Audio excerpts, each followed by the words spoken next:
Split the bamboo in the morning, dry it till night. Shape and bend it nice and tight.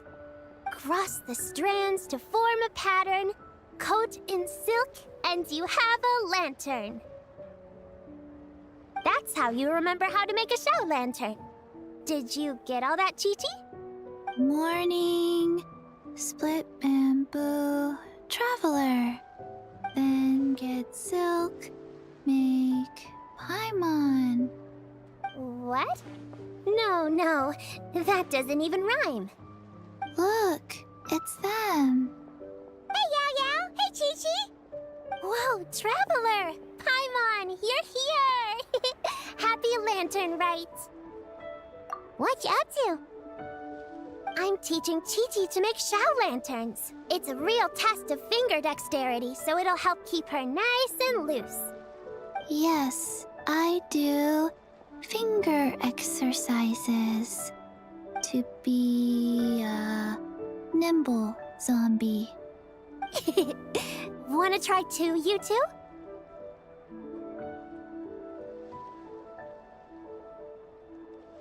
Oh, okay. Well, we need a whole bunch this year so it doesn't get too dark at night. Too dark? What does that mean? Dr. Baiju has patients who got hurt walking at night. The moon disappeared, so it was too dark to see. The moon disappeared? Like, behind the clouds? It was Jeonju, the moon devourer. Changshan told me about it, but now I forgot. It's an old myth from Chenyu Vale about a giant toad in the sky that eats the moon. What? The moon gets eaten? It's just a story. It's not like there's actually a giant toad in the sky. I asked Master about it, and she said myths are just insights into how the people of the past understood the world. Well, I didn't see it that night. But I've checked several nights since, and it's been there same as ever. According to Chi-Chi, though, the Ministry of Civil Affairs sent someone to do some kind of serious investigation. So, I don't know. Maybe something did happen. The Ministry of Civil Affairs? This is starting to sound bad. It's okay. You can fly. Even if it's too dark, you won't fall and get hurt. Yeah, exactly. So turn that frown upside down, Paimon, or someday you'll get a whole bunch of wrinkles and wake up looking like an old granny. What? Okay. No more frowning. But the Traveler can't fly. She could still fall and hurt herself, right? Don't worry. That's what the Shao lanterns are for. As long as we make enough, Liyue Harbor will never go dark. Yeah, and there's the giant lantern too. Oh, right! I almost forgot. Look! This year's Grand Lantern commemorates the Adeptus who guards the moon. With her watching over it, the moon will be safe for sure. A white horse? Wait! So that's the White Horse Adeptus? Yeah! Legend has it she used to live on the moon. So if it were ever in danger, I'm sure she wouldn't just stand by and watch. Huh! We've heard of the White Horse Adeptus before, but we never heard the part about her living on the moon. Probably because it's a folk legend from Chenyu Vale, so not a lot of people know about it. But recently, some ancient artifacts were unearthed in Liyue, and the archaeological team even found evidence of ancient people worshipping an Adeptus who lived in a palace on the moon. It's kind of like how we write wishes on Shao lanterns and release them during Lantern Rite. The White Horse Adeptus would descend from the moon in her jade carriage and grant people's wishes. Ooh! When did that happen? She sounds different from the other Adepti in Liyue. It must have been a super long time ago, 'cause even Master barely knows anything about this Adeptus. Nope. Kinda unbelievable, right? Yanfei said the White Horse Adeptus might even be a made-up legend, just like Janju the Moon Devourer. Yeah, a made-up horse and a made-up toad. You're mistaken, children. The White Horse Adeptus really does exist. Oh, Mr. Liu from the Baiju Guest House. But how do you know that for sure? Have you ever wondered how the guest house got its name, Yao Yao? Baiju... White Colt. So, it's named after the White Horse Adeptus? That's right. And that's because one of my ancestors was once blessed by the White Horse Adeptus. Wait, really? Tell us more! Tell us more! It was a long, long time ago, when this ancestor of mine was still a young girl. She was out gathering herbs and accidentally fell off a cliff, but the White Horse Adeptus rescued her. Oh, that's it? I was expecting something a bit more... special? We've heard a whole bunch of stories like that before. Patience, young one. Let me finish. After the White Horse Adeptus saved my ancestor, she told her a story about the moon and the ancient kingdom of Langan. My ancestor was so captivated that she completely lost track of time. So much so, in fact, that when she returned to her village, she found nothing but a desolate ruin in its place. It was as if, without her knowledge, countless years had passed in the mortal world. Huh? The most extraordinary part of all is that it turned out to be a dream. When she woke up, she found herself at the bottom of the cliff, right where she had fallen. Other than her medicine basket, now filled to the brim with rare herbs, it was as if nothing had happened, until out of nowhere, a horse's whinny echoed through the air, and when she looked up, she saw a pristine white horse leaping over the cliff. A white horse leaping over the cliff? Wow, that sure is a crazy story. But now, it's starting to sound a bit too far-fetched. Another skeptic. You sound just like my son. But I know it's true. Ancestral records don't lie. Wait, so your son doesn't believe it happened? Don't get me started. Not believing is one thing, but he even wants to change the name of our guest house. It's a disgrace, I tell you, a disgrace. Well, it was getting about time for him to take over the guest house. And what's the first thing he does? Starts going on about how the name doesn't attract enough customers and how we're losing business to Wangshu Inn. Can you believe that? As if Baiju Guest House and Wangshu Inn aren't miles apart from each other. Oh, what about something like the Geo Lord's Rest? Paimon bets that would get people through the doors. Geo Lord's Rest. I like that one. This isn't about getting people through the doors. This is about disrespecting our ancestors. Oh, White Horse Adeptus, my wish is this. Let your divine power be known. Teach my foolish son the error of his ways. Paimon wants to learn more about this Adeptus. Hey, maybe we should ask Zhongli. Good idea! Mr. Zhongli is super knowledgeable. He can answer questions even Master has no clue about. Yeah, we just saw him having tea at third round knockout. All right, then that's our next stop. Chi-Chi and I are gonna keep making Shao lanterns. Careful on the road! Goodbye, Paimon. Goodbye, traveler.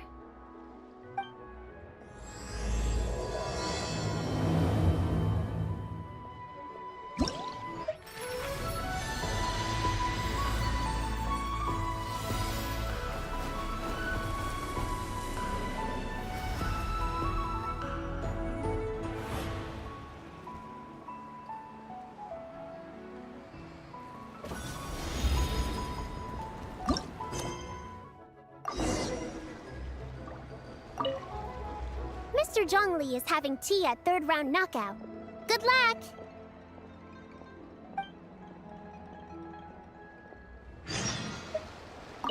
Morning. Split bamboo. Traveler.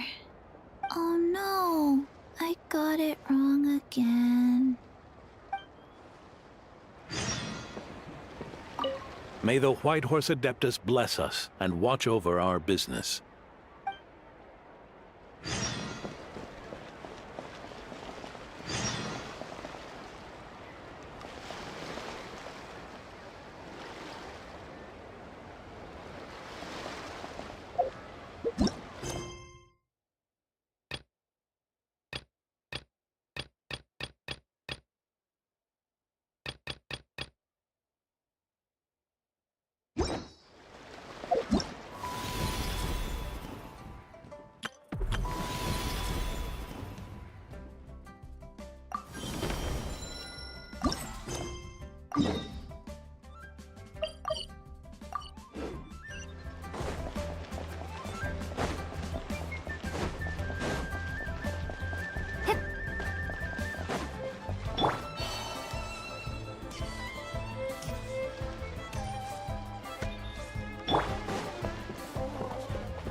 Oh? Oh. Curious. Impressive, right? What's with all the commotion over here? Oh, Traveler and Paimon! Perfect timing! I have something amazing to show you! What is it? Huh? What the? Heart of the Moon is blacked out! Was it really eaten by a giant toad? Huh. I didn't expect you to know the story of Jonju the Moon Devourer, Paimon.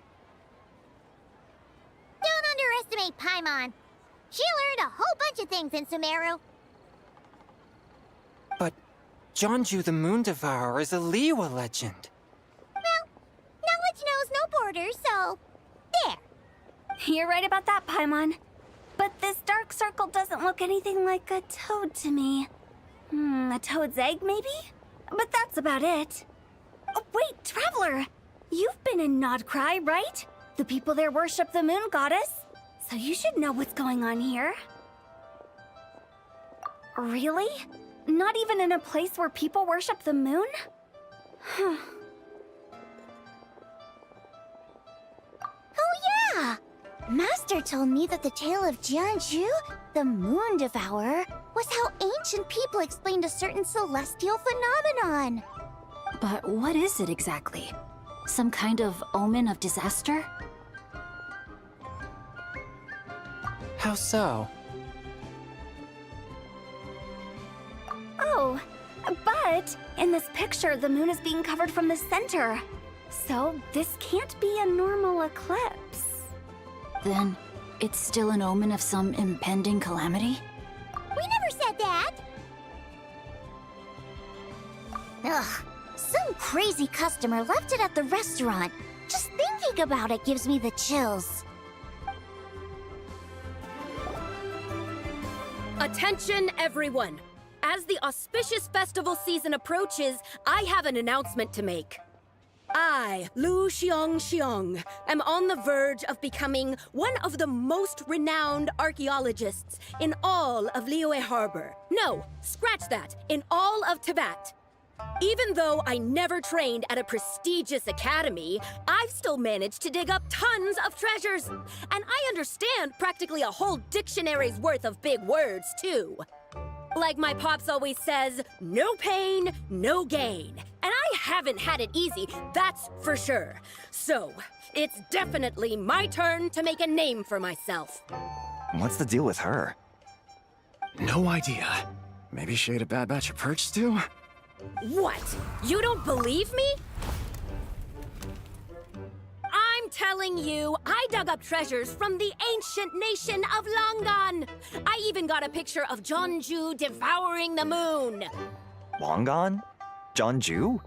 What is she even talking about? Sounds like she's a few perches short of a stew, if you know what I mean. So what if blackback perch stew is my favorite? Stop talking about me like I'm not here. Whoa, what are you doing? You're just a stupid, ignorant man, and I'm gonna kill you. Young lady, you need to calm down. What? So you're looking down on me now too? How about I take you both out then? How does that sound? This is a place for dining. If you wish to take me out, you'll have to do it elsewhere. Don't act like you're better than me. Do you know who I am? I'm about to be the most famous archaeologist in all of Liyue. No, Tevat! Show me some respect. It's respect you want? Very well. For the sake of the other customers, we'll do this your way.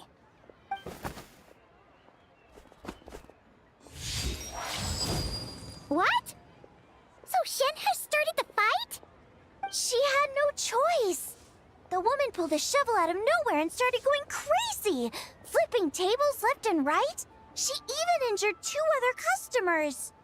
Shenhe did what she had to do to restrain her, then took her to the Ministry of Civil Affairs. Thank goodness Aunt Shenhe was there. Or who knows what might have happened.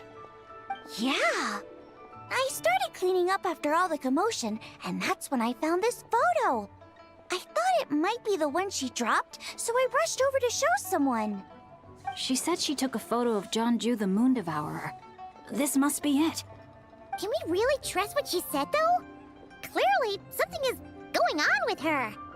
Paimon's got a point. It sounds like she wasn't acting right at all. How do we know she wasn't possessed by some kind of evil spirit? Aunt Shenhe would have noticed if she was possessed. All right. But what about the part about Long Gone and the treasure she found? What about it? What if she raided a tomb and dug up some super special relic, then got herself haunted by an ancient ghost?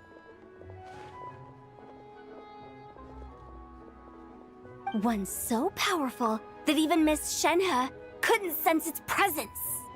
Your imagination is something else, Hu Tao. Why would an ancient ghost come to Wanmin restaurant, huh?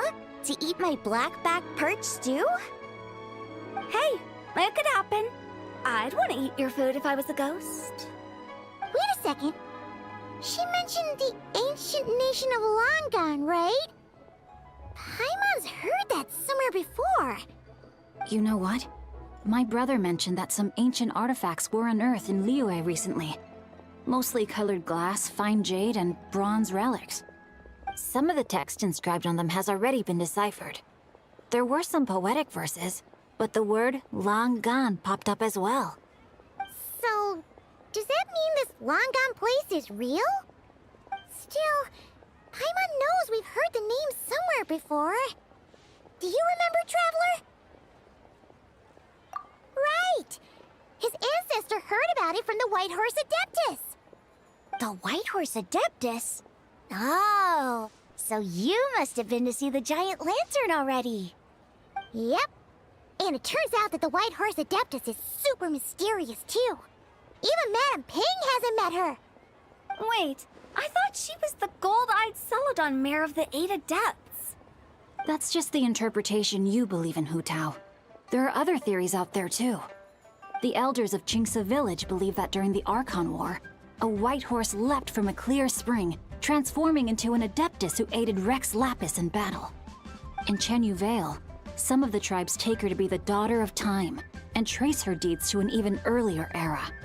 Yet in other ancient texts, including the relics I just mentioned, she appears as an emissary who listens to mortal wishes, bestowing the blessings of the heavens and moon upon the mortal realm, which is why we write our wishes on Shao lanterns.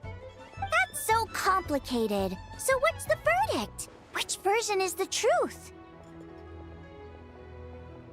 I'm afraid there's no definitive answer to that. You two have been all over Tevat. Do you have an idea?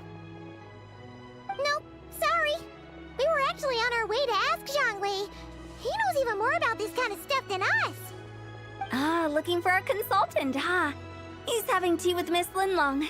Shigu Antiques is hosting an exhibition tonight. An exhibition? For what? All those antiques Sing-Cho just mentioned. So if you head to the big ship docked in the harbor tonight, I'm sure you'll find him.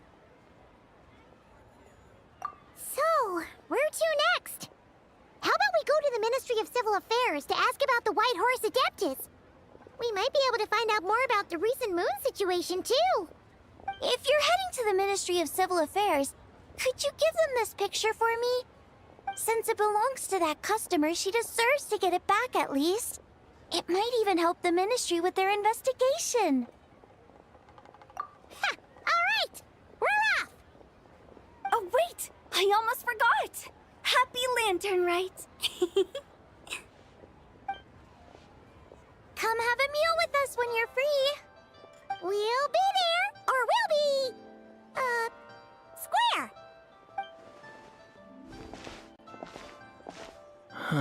Thinking about it now, could it be possible that photograph was a fake? A fake? You mean like the customer fabricated it to gain academic recognition? Nice one, Chongyun. I never even thought of it like that. How about we go check out that place tonight? I know exactly where it is. All right. I'll get scolded if I get home too late. Live a little, Sing-Cho. You act like this is a first for you. Worst comes to worst, we'll get Xiangling to cook you something delicious, okay? Well, when you put it like that, I suppose it's worth the risk. You were just waiting for the promise of free food, weren't you? Fine. It's a plan then. We'll meet up tonight.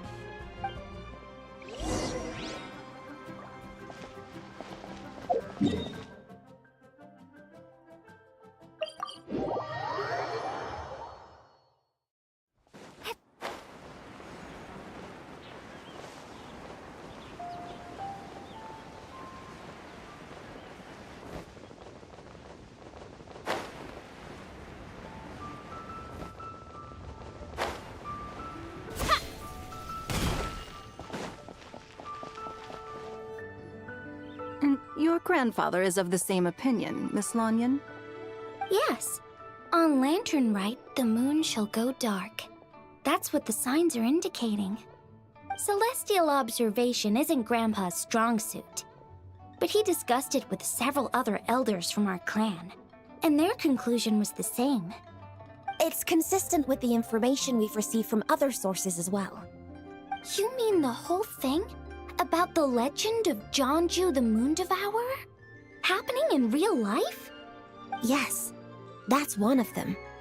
So it's true. I thought it was just a rumor. It's true. But right now, the bigger issue is that all our sources indicate the phenomenon's gonna happen again. I'm not sure this bodes well. Let's remain optimistic for now. We're making progress interpreting the artifacts, and Ganyu is consulting with the Adepti as we speak. Besides, apart from the incident at Wanmin Restaurant, there haven't been any other moon-related disturbances. Ningguang, Keqing, and Wanyan, you're all here! Oh, Traveler! And Paimon! It's been a while. Happy Lanternlit. Yes, happy Lanternlit. What brings you here, though? I thought you'd be in the harbor enjoying the Shao lanterns. You're certainly not the type to visit Yujing Terrace for no reason. Is there something I can help you with? What? We're not allowed to just drop in on our friends during the festive season? I was only teasing. You're welcome to visit us anytime you wish. Happy Lanternlit. Oh, and about all the moon business you were just talking about? We have something to show you. Here, take a look! Whoa! Something really did take a chunk out of the moon. Someone managed to capture a picture of it. Is this Jeonju, the Moon Devourer, then? Even though we confirmed this event took place, I still can't quite believe what I'm seeing. Where did you get this picture? From Xiangling! She found it when she was cleaning up after that customer caused a scene. She thinks they must have dropped it. Wait, is this Chawang Terrace? No, it's just where I'm from. It said that Chawang Terrace was where the ancient people of Chenyu Vale communicated with the heavens. And in this picture, the moon happens to be right above Chawang Terrace. I was just surprised, that's all. It's probably just a coincidence. That's interesting because the ancient people of Chenyu Vale migrated there from the chasm area. The chasm? So, that place is involved too? According to our investigation, that customer you just mentioned, Lu Xiangxiang, her father and grandfather were merchants in Liyue Harbor, and her mother and grandmother grow tea in Chaoying Village. A few days ago, she left her home in Chaoying Village to join a civilian archaeological team funded by Hoishan Hall, and ended up excavating some artifacts in the chasm area. These artifacts were then entrusted to Shigu Antiques and are set to be featured in an upcoming exhibition. Then, of course, the incident at Wanmin Restaurant occurred. We suspect something happened during the excavation that left her with quite the shock. And now, it seems like she also went to Chawang Terrace and took that picture of the moon disappearing. The chasm? Chawang Terrace? Things are getting pretty complicated. She's not in a good mental state, so we took her to Boo Boo Pharmacy to get some help. Why don't you come with me to check up on her? At this point, you seem invested in this case too. Then let's head there now.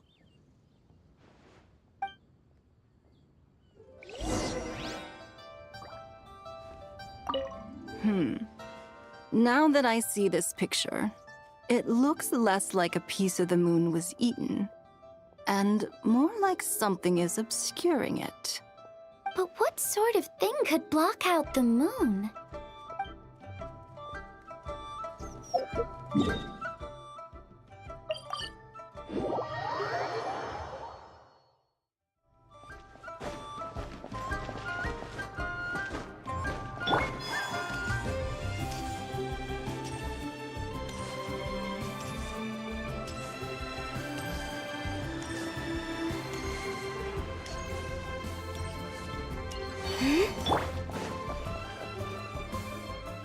Ah, Lady Yuheng. Oh, and the Traveler and Paimon are here as well. What a pleasant surprise. Happy Lanternlit.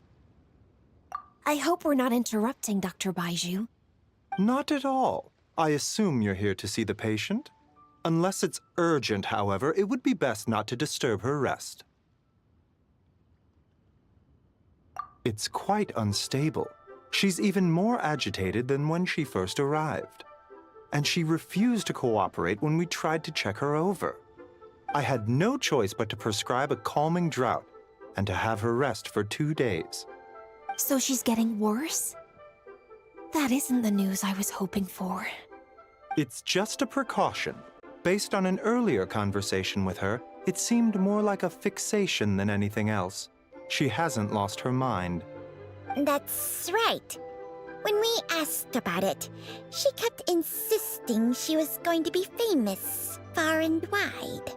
Well, it might not be far and wide, but she certainly made a name for herself around Yujing Terrace. Even some of the Qixing know who she is. Not often, that's for certain. From my initial assessment, the patient appears to have experienced some sort of shock, and whatever it was seems to still be haunting her. But what could have caused such a thing? The relics from the chasm? Or the moon above Chawang Terrace that night? Come back in 2 days, and you might just have your answer. I suppose that's all we can do for now. We'll take our leave then, Dr. Baiju. Of course. If you need anything else, don't hesitate to stop by. Speaking of those relics from the chasm, aren't they being featured in an exhibition tonight? That's right. Are you planning to attend? Yeah, we wanted to have a talk with Zhongli anyway, and now Paimon's even more curious about these relics. I would, except every item in the exhibition had to be registered with the Ministry of Civil Affairs. So I'm afraid it's been spoiled for me. I reviewed them all myself. There are some rather peculiar artifacts, that's for certain. We're still working on decoding the ancient text that appears on them. Yeah, the word jade appears a whole bunch, doesn't it? Huh? How did you know? Shincho told us. He said there were some ancient poems on them, too. He's quite well informed, isn't he? Well, he's right. We believe they're direct references to the ancient nation of long gone. As for the other text, instead of regular poetry, it seems to be more like ceremonial language used to worship the moon and the gods. The moon and the gods? Well, looks like it's almost time for the exhibition. You two should head over. There's an usher at the harbor who will lead you to the venue. Not at all. The exhibition is free to the public. The people of Liyue have a great respect for our history and are eager to learn from it. Plus, the exhibition is being organized by Linlong, the owner of Shigu Antiques. As far as I know, it's been a long-time goal of hers to hold a cultural exhibition of this scale, where people can learn all sorts of information about the past. Guess we're in for a real treat tonight, then. Yes, have a great time. There's still more artifact decoding work I need to finish, so we'll have to part ways here. After seeing the picture you brought, there's a few ideas I'd like to follow up on. You're hard at work even during festival season? Huh! You haven't changed one bit, Ka-Ching. I'm simply fulfilling the responsibilities of my position. That's all. All right, I should get going. See you later. Well, guess we should head over to the harbor and find that usher. Show me your prescription.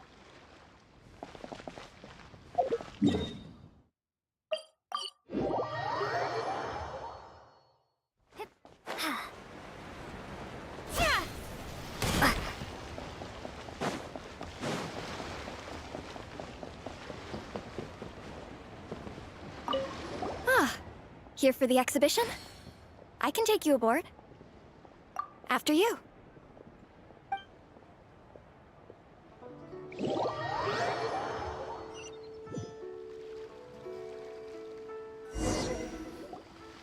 Whoa! Look at all the antiques on this ship! It's almost too much to take in! Greetings. I trust you've been well since last we met? Aha! Speak of the devil! You're right where Hu Tao said you'd be!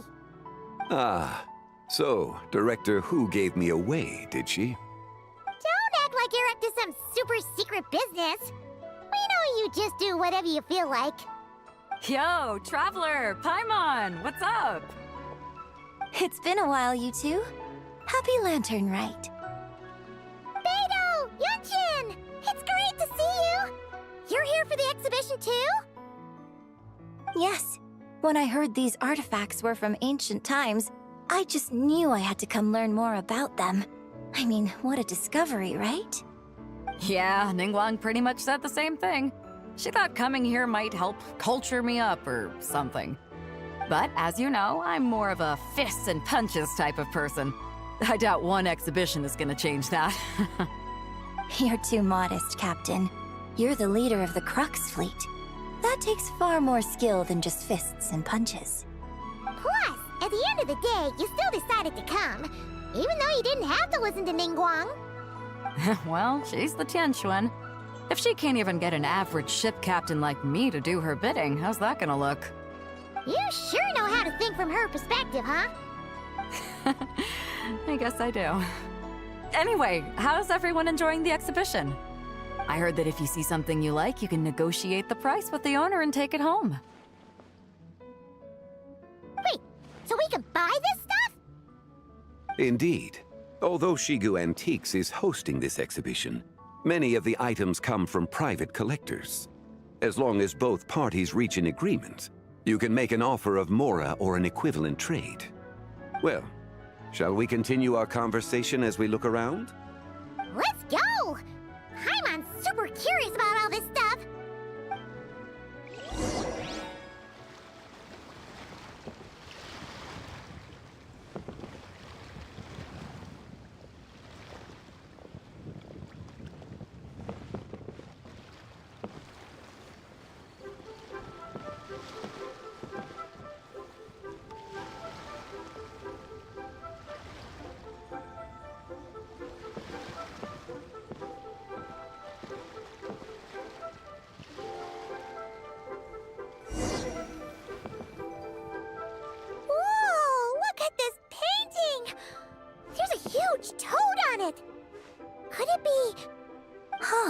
This material is quite unusual.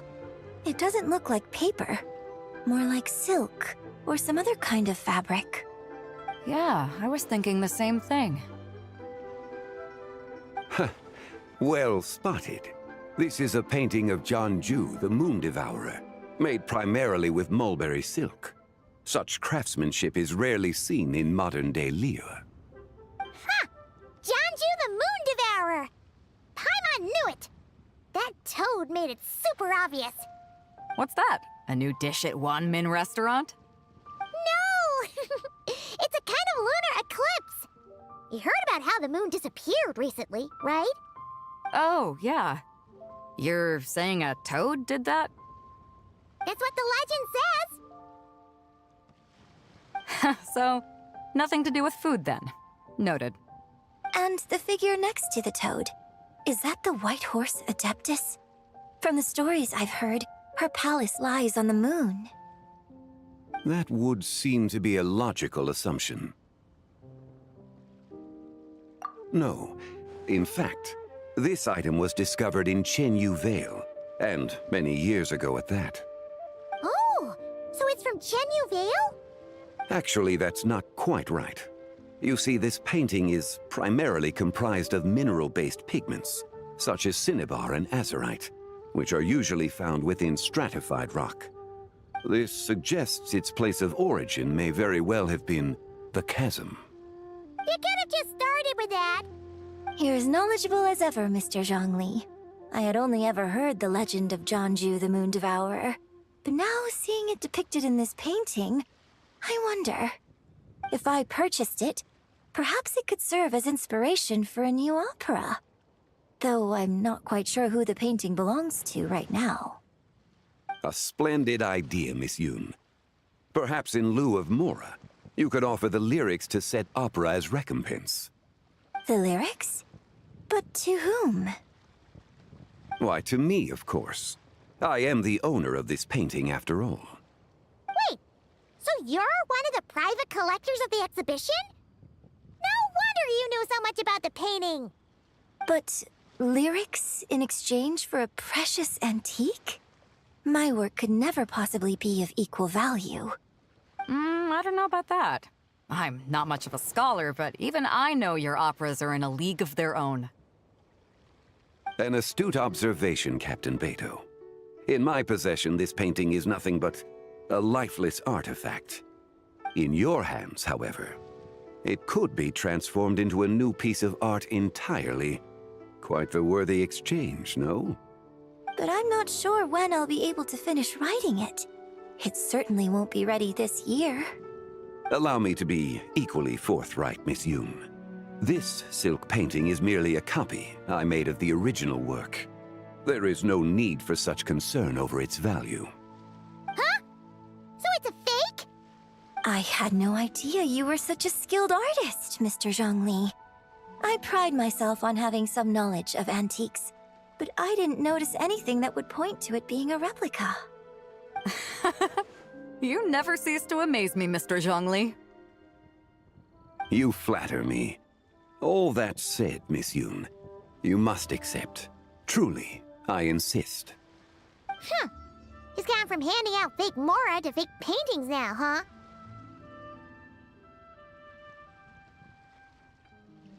Your kindness is impossible to refuse, Mr. Zhongli. Rest assured, I'll be sure to return the favor. I shall look forward to it. Man, that was quite the find.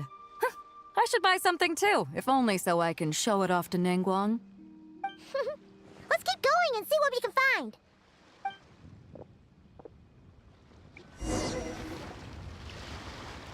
Wow, this bronze war chariot is really something. It must have quite the story behind it. I've never seen anything like it before. Do you know what this is, Zhongli? Ah. I heard from Miss Linlong that a carriage made of Celadon jade was unearthed in the chasm. A copper canopy, a body adorned with flowing clouds and geometric patterns. Yes, this must be the one. A precious piece indeed. This thing's gotta be thousands of years old, right? Crazy to think people back then were capable of such intricate metalwork. Too often, we view the past and future through the lens of the present. Objects that fascinated us as children seem crude later in life. And that's only after a few decades or so of separation. If one were to stretch time across hundreds or thousands of years, one might discover that time is not always a force that pushes things forward. It would seem the people of that era managed to create a remarkable civilization in their own right.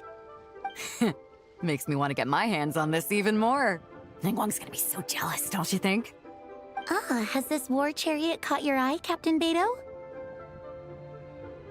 Oh, you must be Linlong from Shigu Antiques. Nice to meet you. This exhibition has been amazing so far. Well, that's all thanks to supportive patrons like you and Mr. Zhongli, of course. As for this war chariot, it was discovered by an archaeological team sponsored by Hoishan Hall. The price comes in at 90 million mora. How much? 90 million? Woo, looks like my eyes were a bit too big for my wallet. Quite a bargain. A bargain? 90 million mora could feed Paimon for like 1,000 years! And if you actually went on an eating spree that long, perhaps you'd be considered an antique worth that kind of mora, too.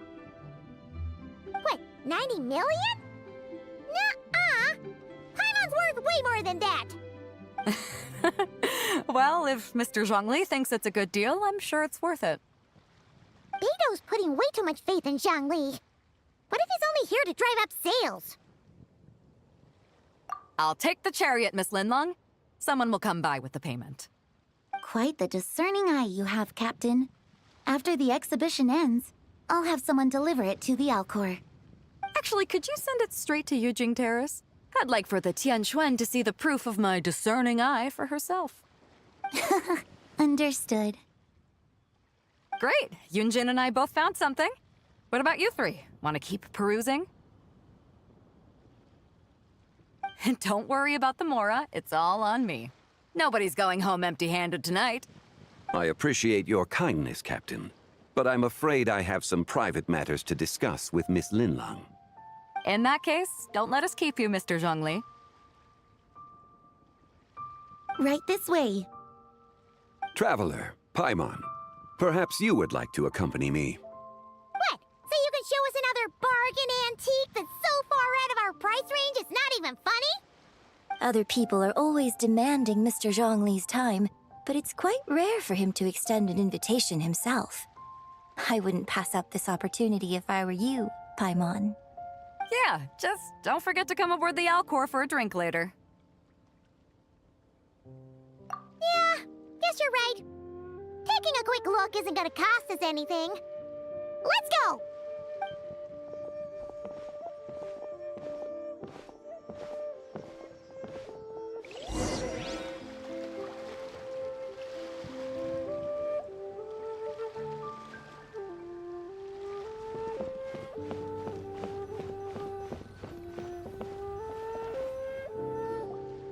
These are all the jade pieces that were found, Mr. Zhongli. Wow! So many styles! What kind are these? These are a type of ceremonial jade. You're familiar with Chenyu Vale's rain jade, right, yes? Oh, yeah! So these pieces are all used in the rain jade ceremony? Well, you may not know, Paimon, but before the rain jade rite came into practice, Chenyu Vale was known for a different ceremonial tradition that also involved jade. The Bi is used to honor heaven, the Tsong to honor earth, the Gui to honor the east, the Jiang to honor the south, the Hu to honor the west, and the Huang to honor the north. These form the 6 ritual jades. It's unfortunate, however, that Miss Linlong's set is missing both the Gui and Hu pieces. Oh, I know. These jade artifacts are from such an ancient time.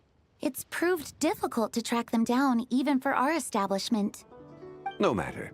You happen to have precisely the piece I was looking for. Huh? This broken jade token? I didn't expect this to catch your eye, Mr. Zhongli. It isn't one of the 6 ritual jades. An affect belonging to an old acquaintance of mine. An old acquaintance? One of your collector friends, Mr. Zhongli? You could say that. Traveler, take a closer look.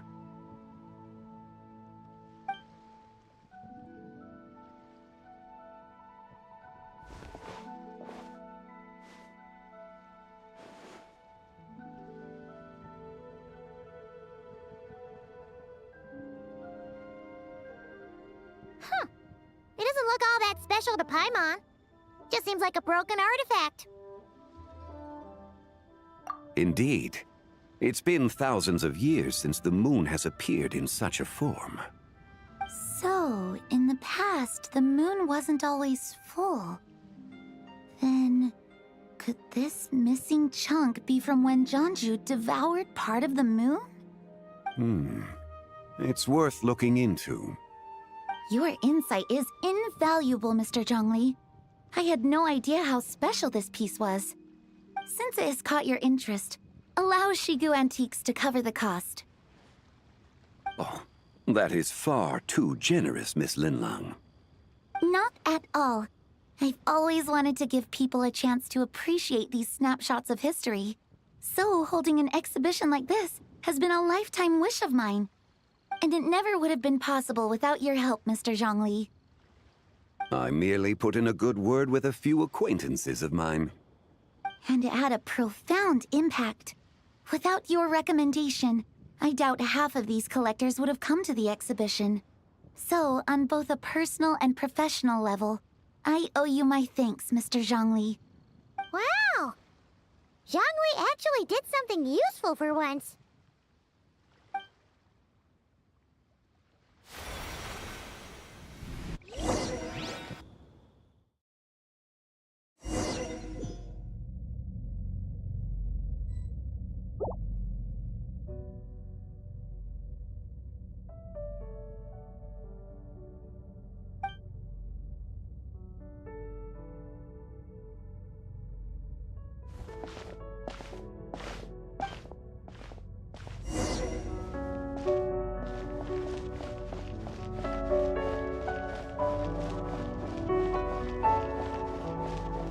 Three, 5, 7.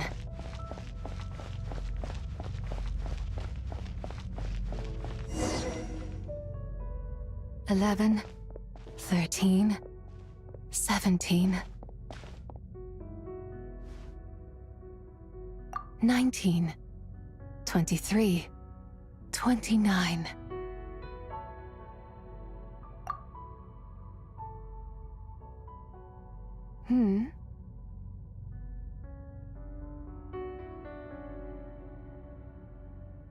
You also enjoy counting in such a fashion, lost child? The same loneliness as them.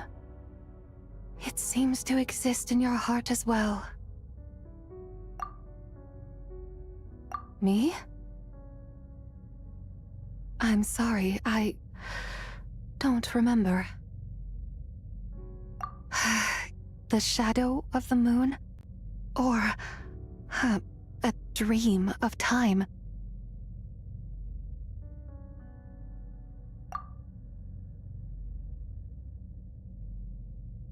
I'm sorry. No one has asked me such things before. I've been here for so long. There is much I have forgotten. I know nothing of your arrival. All I know is the longing in people's hearts. Yet, I sense the moonlight's guidance within you, child. Perhaps that is what brought you here.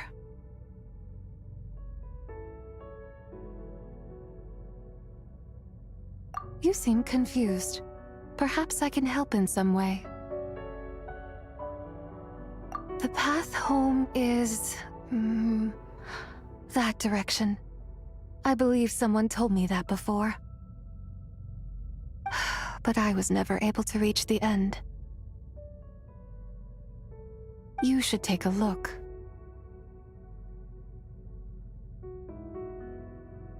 No need. It would seem... my time has already run out. Farewell. May the moonlight ever shine upon you.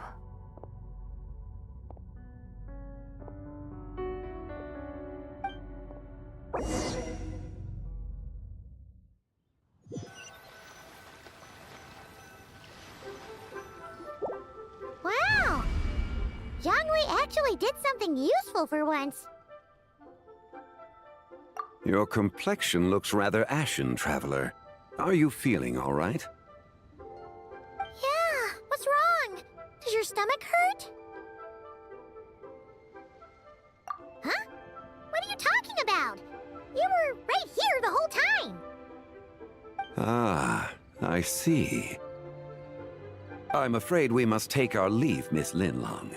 My friend has taken ill, and I must escort her to get some rest. Of course. Traveler, Paimon, please, come with me. Ah, yes. Regarding the payment for the Jade Token. Charge the expense to the Wangsheng Funeral Parlor if you would.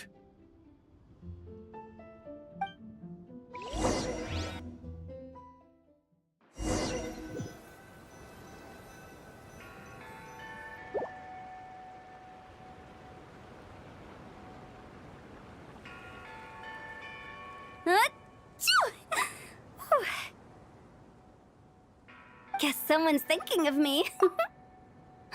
But this late at night? Must be that consultant of yours. I bet he's out there spending all year more at the exhibition. Yeah, he'd be the perfect employee if he just knew how to rein in the spending. But never mind him. Let's focus on the moon. We gotta see if it gets eaten tonight. I don't think it's going to happen. We've been out here all night, and the moon's the same as ever. It is quite late, and Chongyun's getting tired. How about we head back? We can come back another time. Head back? Already? Actually, I do have a new dish I'm testing out tomorrow. And as part of my New Year's resolution, I'm trying not to oversleep. All right. Guess it just wasn't meant to be. Let's go.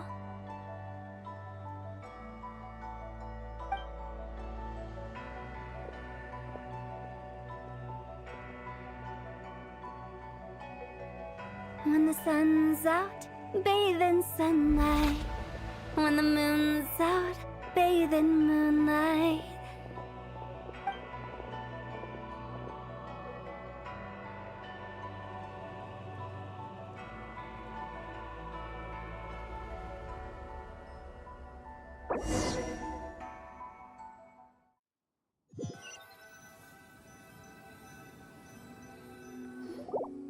Wait, weren't we going to rest? Why did you bring us here? Because I imagine the traveler would like to know what just happened to her. Oh, right. Ugh, Paimon's confused, though. She could have sworn you were there the whole time. Oh, how is that possible? It sounds like her spirit formed an inexplicable connection with the being in that space. Ah, you suspected from the beginning, didn't you? Indeed, the being you met is the fabled White Horse Adeptus, and the original owner of this jade token. Her name is Zibai. Wait, does that mean she's inside this token? No, she does not reside within this token, but rather within the moon's shadow. This token is merely a medium. Word has it you accomplished quite the feat in Nodcry. You and your friend brought the Frost Moon back to Teyvat. Tell me, did you ever wonder about the other moon? The one that hung in its place for thousands of years? We never really thought about it, but it must have been a fake, right? A fake moon! Indeed, it was false. Its true nature, nothing but a projection of the moon. It also happens to be the prison that confines Zibai to this day. Wait, the White Horse Adeptus is trapped inside that projection? Then we need to rescue her! But the moon in the sky right now is the real one, right? Where did the fake moon go? And why can't Paimon see it? With the return of the true moon, the shadow naturally lost its place in the heavens. Now, it is disintegrating bit by bit. It's a process that comes and goes. When it occurs, it looks like the moon is being obscured by a black shadow. But when it stops, the shadow disappears and becomes invisible to the eye. So, you're saying there's an invisible fake moon blocking the real moon right now? Indeed. Okay, this is not what Paimon was expecting. My hypothesis is that people's wishes could be what trigger the periods of disintegration. After all, when you experienced that episode just now, it was precisely when Miss Linlong spoke of her own wish. Wait, is that because the White Horse Adeptus answers people's wishes? The legend must be true then. So, that means the more wishes we make, the faster the fake moon will disintegrate, right? Then it won't be long before the White Horse Adeptus is free! Quite the contrary. After countless years trapped inside, the two have merged into one. When the moon's shadow is gone, Zibai will cease to exist in this world. Oh no! So, by bringing the moon back, we actually hurt the White Horse Adeptus? Do not burden yourself with such thoughts. Because of your actions, a promising opportunity has presented itself to us. Let us not forget, what is crumbling is also precisely that which imprisons her. Yes, and that is why I invited you here tonight. Your connection to that broken jade token confirms that you can do what I envision. However, while I had hoped to receive your assistance, this matter could have significant ramifications. I must admit a certain reluctance to implicate you in more of Teyvat's secrets. Often, the deeper one's knowledge of such matters, the harder it becomes to extricate oneself from them. You are someone who once traveled through the boundless sea of stars. I cannot help but wonder, perhaps it is wrong for your fate to become too entangled with the fate of any one world. Such is your conviction, then. Since journeying beyond Lille, you have had ample time to reflect on these matters, it would seem. Very well. The first secret I must reveal is that Zibai has long since passed away. The being within the Shadow Moon is merely one of the 3 deadly selves she severed before her death. Wait, the White Horse Adeptus is dead? Weren't you supposed to tell us how to fix this? Now it just seems even more impossible! Please, remain calm, Paimon, and allow me to explain. The 3 deadly selves is a practice used by those engaged in spiritual cultivation. The intent is to sever the 3 vice-laden mortal selves to reveal one's true, pure self beneath. However, Zibai's 3 selves are more complicated in nature. Because in the moment before her death, Someone preserved the shattered essence of her soul and placed the fragments within her 3 deadly selves. If we retrieve the 3 fragments of her soul, there is a chance we can restore her presence in the mortal realm. So that means we can bring her back to life? Yes, provided we retrieve the fragments of her soul's essence from the 3 deadly selves. Indeed, the being you encountered was Tibai's first deadly self, Ziju. After Tibai's death, she ascended to the heavens and became one with the Shadow Moon. The essence that resides within her is a heavenly soul, also known as Taiguang. Thus, this self is the closest to Tibai's true nature. That said, because she is trapped within the Shadow Moon, we have no choice but to seek out the other 2 soul essences first. Then we can unite them as one. Her second deadly self is called Ziju. After Tibai's death, she fell into a slumber deep beneath the earth in what is now known as the Chasm. The essence within her is the Earth Soul, also known as Xuangling. She is the self that inherited most of Tibai's memories and wisdom. The chasm? So, do we have to go there to find her? That won't be necessary. I sensed her presence on the jade carriage from earlier, the one at the exhibition. It's possible the return of the Frost Moon awakened her, and she emerged from the chasm alongside that batch of ancient artifacts. Wait! That must be why you agreed to help with the exhibition! To investigate the artifacts! Indeed. So in truth, Miss Linlong was the one who helped me. The third deadly self is Zichao. The essence within her is the human soul, also known as Yojing, Zibai's shade. Thus she is the most free-spirited among the 3. She lent me her aid during the Archon War 1,000 years ago. But later, as her powers waned, she retreated into the mountains. I imagine finding Zichao should prove the most troublesome, so I shall take it upon myself to track her down. So, we need to find the second deadly self, right? But where do we even start? Locating her should not prove difficult. In life, Zibai was fond of mortals, and as the self who inherited most of her memories and wisdom, Ziju should be the same.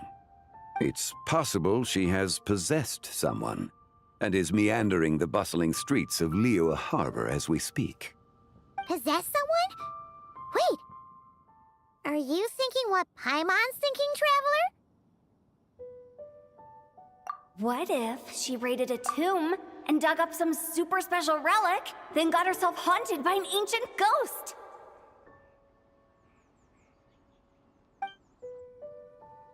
Exactly! Lu Xiangxiang! It seems you have a lead in mind already. She'd still be at Boo Boo Pharmacy. She was super agitated when she first got there, so Baishu gave her some calming medicine and told us to come back in 2 days. Do you think it could be her, Zhengli? It's quite possible. The deadly selves are impure beings that can easily influence mortal minds. A sound plan. Well, I should get started on my own investigation then. But you're leaving already? I must. Zichao went into hiding after the Archon War. If I am to have any success tracking her down, and there's no guarantee, I should start sooner rather than later. But there's still so much you haven't told us! Like, who the White Horse Adeptus actually is, and how she died in the first place! Not to mention who it was that preserved the fragments of her soul. Should our endeavor prove successful, then naturally those answers will follow. If not, speaking of them would be rather meaningless.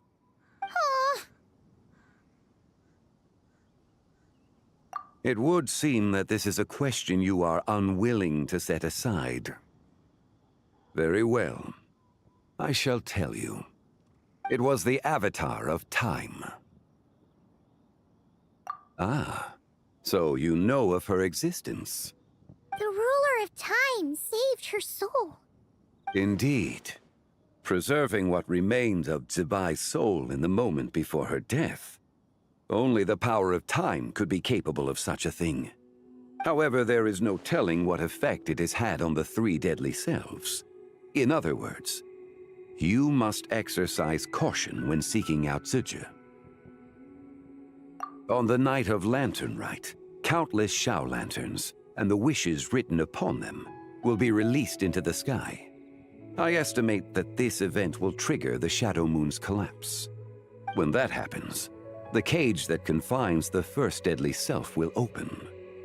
That is our moment to act, but also the moment where all could be lost.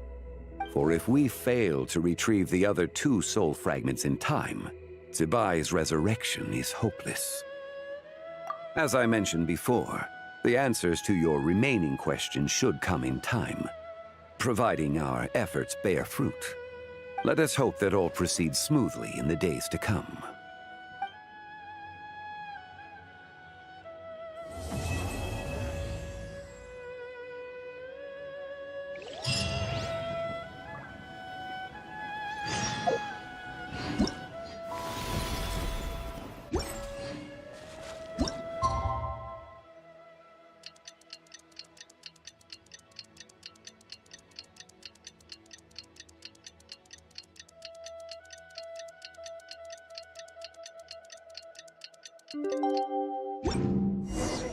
Oh, should we head to Boo Boo Pharmacy today? Fingers crossed we learned something useful.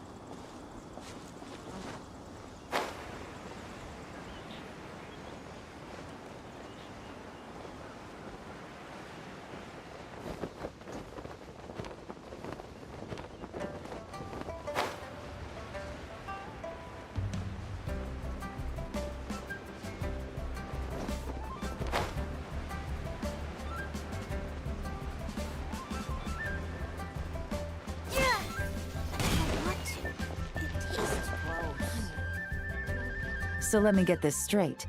The patient disappeared right as you were delivering the medicine. I know it's hard to believe, but that's exactly what happened. It's true. 1 minute she was there, and the next she was nowhere to be seen. Hey, it's Yelan! Fancy seeing you here!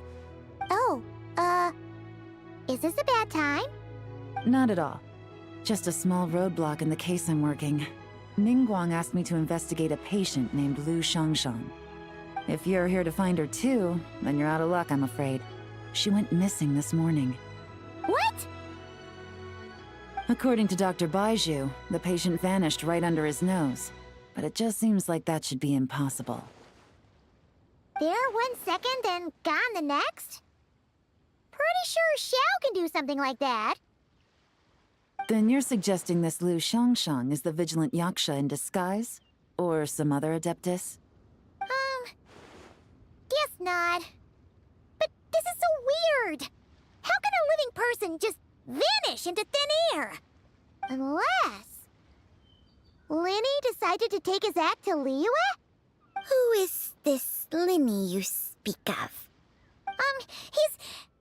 Oh, never mind. Paimon's just grasping at straws. Let's set aside the how for now, and focus more on the where. You mentioned this patient has a strong obsession with achieving fame and recognition? Yes. She kept talking about becoming a renowned archaeologist and making a name for herself. So, are we looking for a place where it's super easy to become famous? I think we should check out the Shao Lantern crafting stalls. Because it's easy to become famous by making Shao lanterns? Not exactly. When the people of Liyue need a solution to a problem, their first thought would be to pray to the gods and the Adepti. If her wish is to become famous, she might write it on a Shao lantern in the hopes that the fabled White Horse Adeptus might make it come true. That certainly sounds probable. Turns out, the White Horse Adeptus might be a lot closer to home than she thinks. What was that? Nothing! Let's go check out those stalls!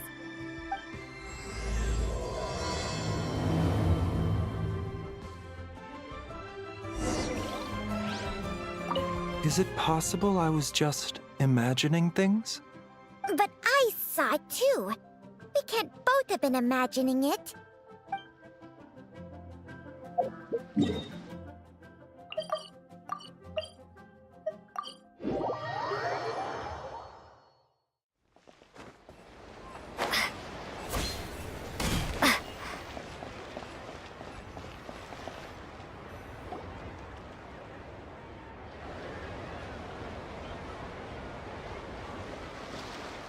Alright, we're here! Still no sign of Lu Xiangxiang, though. As long as you're patient enough, Paimon, you'll find that hunting down people is no different from hunting boars. We need to blend into the environment, or we risk alerting the target. So as far as everyone here is concerned, we're just ordinary tourists. Oh, okay. If we need to blend in, then let's make some shell lanterns and write our wishes down, like everyone else.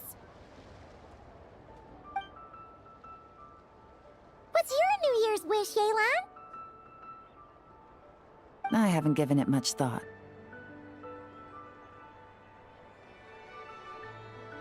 Oh, and it can't be work-related. You gotta take a break once in a while, right? You're always digging out this suspect, tailing that criminal, hunting down this gang or that. Which is super amazing and all, but it's gotta be exhausting. Really getting into this, huh? You said to blend in, right? Come on! It's all part of the act! So you gotta think of something! Then, I suppose, it'd be to go traveling, the next time I get the chance. Traveling? That's our bread and butter! Wanna join us? Thanks for the offer, but my desk is piled high with reports on your exploits. And that's not quite the kind of traveling I had in mind. I was thinking more the lie down and do absolutely nothing kind of travel. Ah, something a bit more easy and breezy, right? Hey, wait! We know just the place! The Easy Breeze Holiday Resort in Netland. It's super relaxing and full of fun activities. You've got the beautiful ocean and tons of cute little creatures called Asha. Seriously, you gotta go! I suppose I'll have to check it out. Hey guys, happy Lanternlit! What a coincidence! You here to make shell lanterns too? Well, it's that time of year, am I right? Thought I'd join in on the fun. You can't have Lanternlit without making one of these. What you gonna wish for?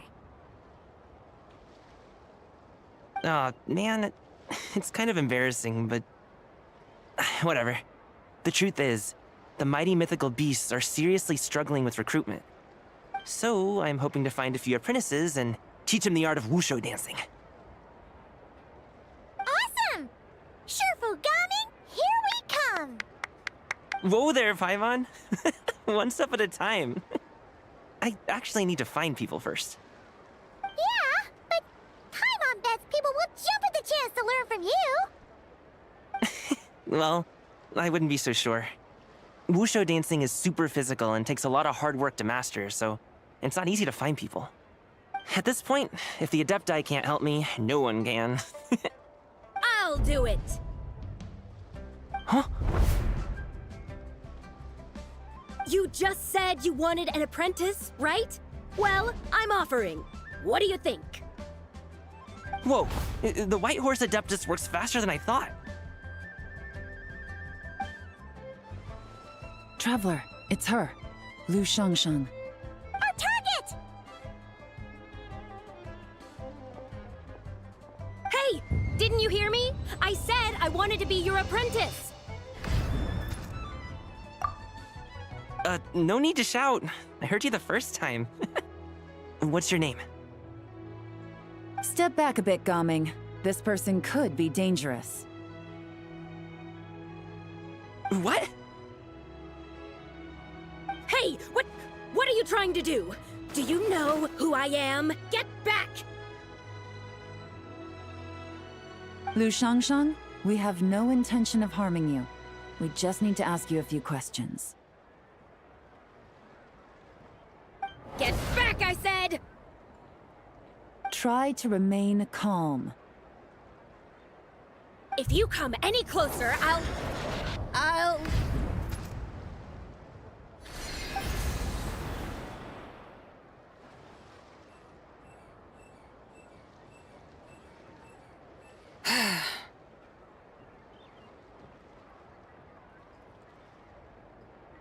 Little wisp of a being. How are you able to see me? So what if I am? Leave at once!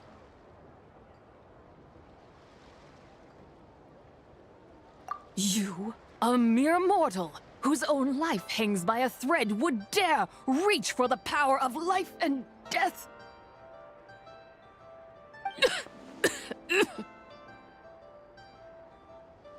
Unless you wish to be condemned to eternal damnation, you would do well to abandon this foolish endeavor. I shall speak on this no further. Don't come any closer. How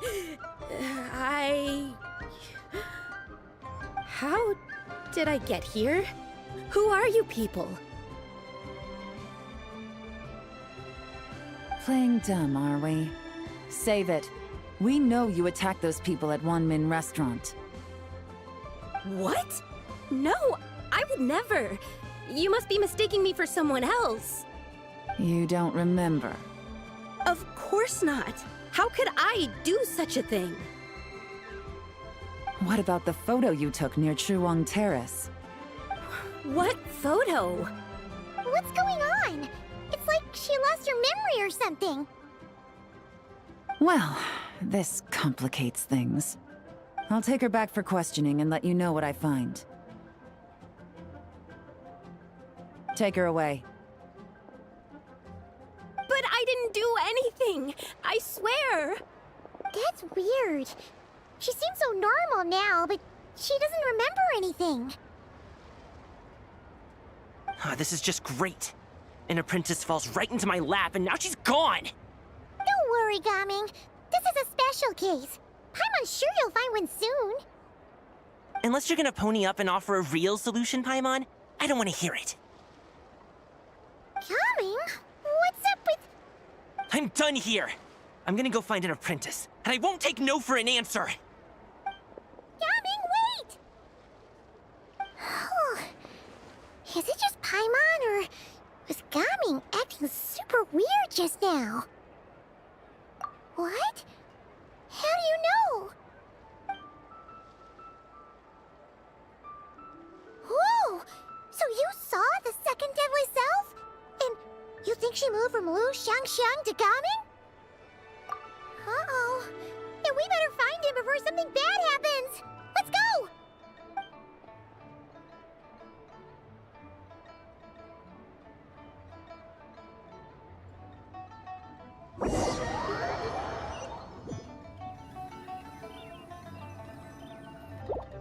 Alas, why must Cloud Retainer inflict such woe upon us, Mooncarver?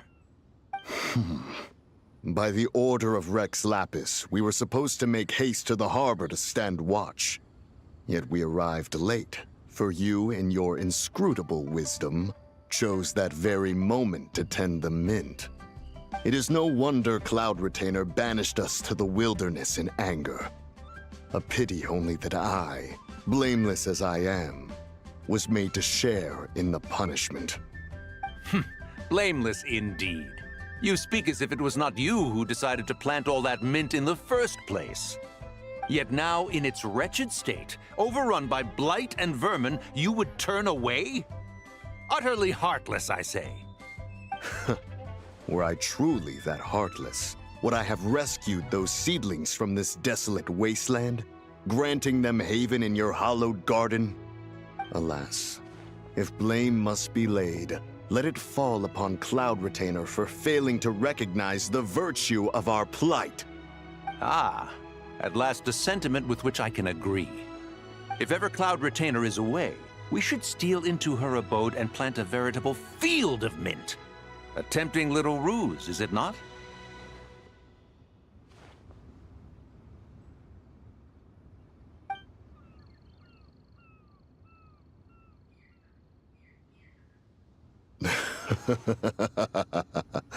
Positively ingenious. Please stop chasing us. Just let us go. Get back here! If you keep running, I'll kill you! Please, we don't know anything about wushu dancing. Just leave us alone. What? You think I'm not good enough to teach you? Just agree to be my apprentices, and then we can talk. That child looks somewhat familiar. Ah, it appears to be the wushu dancer from Liyue Harbor. I have seen him perform on occasion. Come, let us take a closer look. Has trouble befallen you, young one? Perhaps we can offer aid. Oh, thank the gods. Please, sir, you have to help us. This guy's trying to force us to become his wushu dancing apprentices, and he won't take no for an answer. Oh, so it is you who require aid, not the other way around. Get out of the way, old man! This is between us. Preposterous. You dare to presume we are of a mature age? Listen here, brazen youth. Skilled you may be in the art of dance, yet your offstage demeanor leaves much to be desired. Hold on, Mountain Shaper. Something is amiss. Look closer. Huh. Indeed, he bears the mark of something unclean. It spells trouble. You there. Depart at once. Hey! You drove off my recruits, old man! You'll just have to take their place, even if you're a bit on the decrepit side. Many years it has been since a being has dared speak to us in such a manner. Now let us see what evildoer has sought to use you as its puppet, young one. You two, you're Adepti! Does that strike fear in your soul? Whoa! Two Adepti recruits just fall right into my lap? That white horse sure knows how to grant a wish. Coming! Slow down! Wait for us! Jeez, take a hint, will you? I told you to stop following me! Traveler, Paimon, keep your distance from this youth. Evil has taken a hold of him. We know! It's one of the White Horse Adeptus' deadly selves! She's possessing Gaming! The White Horse Adeptus' deadly selves? Could it be that Rex Lapis called us to Liyue Harbor for this very reason? Hey! What are you two whispering about over there? Who's gonna be first apprentice and who's gonna be second? It doesn't matter! I'm not the kind of Sufu who plays favorites. Insolent spirit! Be gone from this child at once!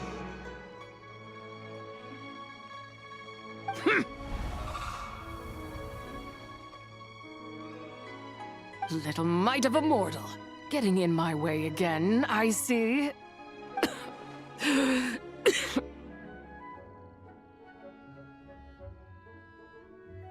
That is no concern of yours.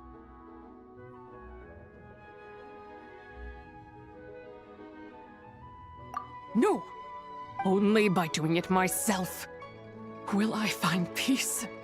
Otherwise, rage will consume me. If I lose control, all will turn to dust. The curse of time. The memories this body holds. Come no closer! This is your final warning. Insolent spirit! Be gone from this child at once! Huh? Traveler and Paimon? And two Adepti? Where are we? Weren't we just making Xiao lanterns in the harbor? Gaming! You're back! Ah! The sun is most scorching. Agitation stirs within me. I require cooling mint to beat this heat. And speaking of, Cloud Retainer has scorned this verdant wonder long enough. It is time for her to feel its wrath. The wrath of Mint! Mountain Shaper, where are you going?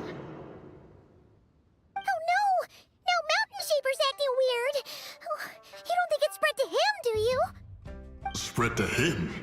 Quickly now, explain to me what has been happening.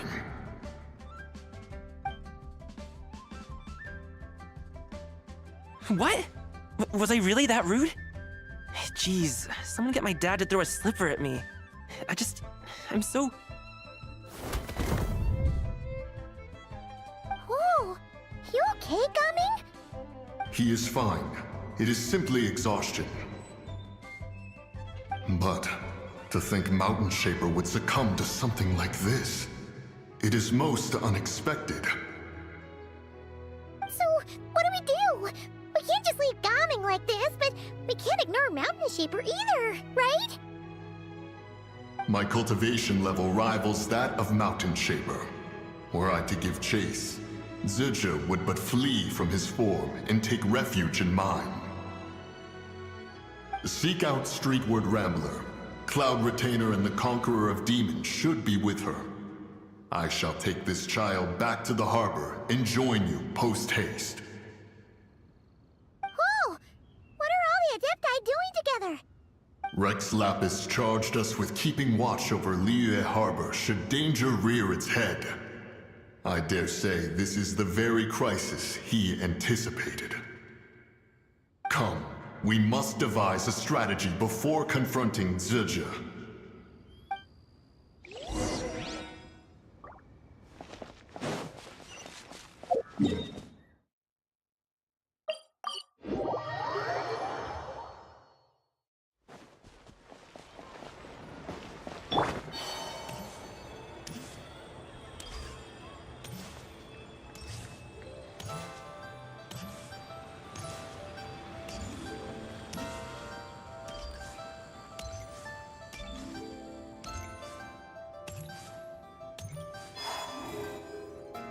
The White Horse Adeptus? You mean the mysterious white mare that aided Rex Lapis during the Archon War? Even if it's not her, there must be some connection. She always avoided us back then, and I never knew why. Rex Lapis's recent trip seems to be related to this person as well. Xianyun! Madam Ping! Xiao! Great! You're out here! Ah, Traveler. It has been quite some time. Oh, happy Lanternlit, Paimon. You're as lively as I remember. I trust things have been well. Sorry, Madam Ping. No time to catch up. Something terrible has happened. What is it? Has Mountain Shaper gotten himself into trouble? Mooncarver is here with you, but he is not.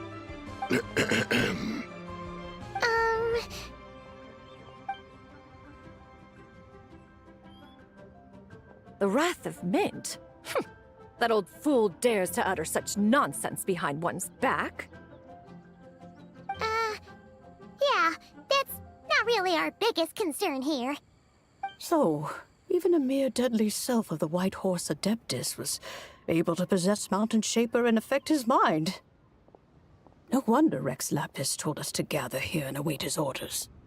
Mountain Shaper's cultivation is inadequate. He was caught unprepared. Were it one of us, Zizha would hardly have found a vessel quite so... ready for the taking. Hey! That's not what you said earlier! Where is Mountain Shaper now? A question that hardly bears pondering. Obviously, he intends to plant mint in the vicinity of one's abode. Ah, then he poses no great threat. We might as well let him be. Once he fulfills his wish, it's possible that Zizha will relinquish him of her own volition. Your ulterior motive is most obvious, Mountain Shaper. You two hope for Mount Outsong to be covered in mint. One can see it clear as day. Not to mention, deadly selves are born of malevolent human desires, and naturally pose a great risk to the form and mind of all living beings. We cannot let this go unchecked. Let me handle it. I have relevant experience and know how to deal with such situations. One has no doubt of that. Yet your involvement would likely end in armed confrontation. In one's own estimation, the time for such measures has not yet come. Before his departure, Rex Lapis knew that Zizha was active in Liyue Harbor, yet told us only to wait. It would seem, then, that Rex Lapis did not believe extreme measures were warranted here. Yes, this is quite a peculiar case. After all, Zildjian's possession does not seem to come with ill intent. It's more like she's guiding those she possesses to fulfill their own wishes. There is another matter of import, however. I sense tremendous resentment emanating from her. What could be its source to render her so unable to find peace? She was talking about the White Horse Adeptus' memories, right? From what the Traveler said, it seemed like she was about to explode with rage. But why? With Rex Lapis away, if we wish to understand that which occurred in the past, we shall have to ask her directly. She also mentioned the Curse of Time. What could that be about? Perhaps erosion. Indeed. We are of the same mind. I heard that ancient clans in the mountains once regarded the White Horse Adeptus as the daughter of time. It seems there was some truth to that, after all. The Daughter of Time. Cursed by time? Time does not treat everyone equally. The longer you dwell in this world, the more it takes from you. Then what do we do? One has devised a solution. Based on what you have told us, it seems that Zildjian is in the habit of leaping to a different host when provoked. One's plan is for us to block all escape routes while you confront Mountain Shaper, forcing Zildjian to reveal herself. Then, if prior experience stands, she will have no choice but to possess you. However, not only are you able to sense it, you are also unaffected by the peculiar state of stasis. In other words, in that moment, you would have the chance to either subdue or persuade her. That is akin to walking straight into the lion's den. Allow me to go instead. Yeah! Isn't this plan a bit too risky? Why doesn't Paimon try first? After all, even if she got possessed, it's not like she would pose a danger to anyone. Paimon's wishes aren't all food-related, you know. One would not suggest this course of action if one had any such reservation. Time and again, the Traveler has proved immune to Zildjian's influence. Consider for a moment why that might be. Oh yeah! That's what the First Deadly Self told you, right? Perhaps your time in Nodcry left you with the blessing of the newborn moon goddess, Traveler. And this White Horse Adeptus clearly has a profound connection to the moon. Indeed. Indeed. I see. Have you other concerns, Conqueror of Demons? I was just trying to fathom why Rex Lapis left without explaining the situation in detail. But now I think I understand. Rex Lapis entrusted this matter to the Traveler, which means in his estimation, the Traveler must be the key to its resolution. So I have no other concern. I trust Rex Lapis, and I trust you. Then we are all in agreement on proceeding with this plan? Very well. We should depart at once, lest we lose our chance. Let us see whether that old fool truly dares to face one's abode with Mint.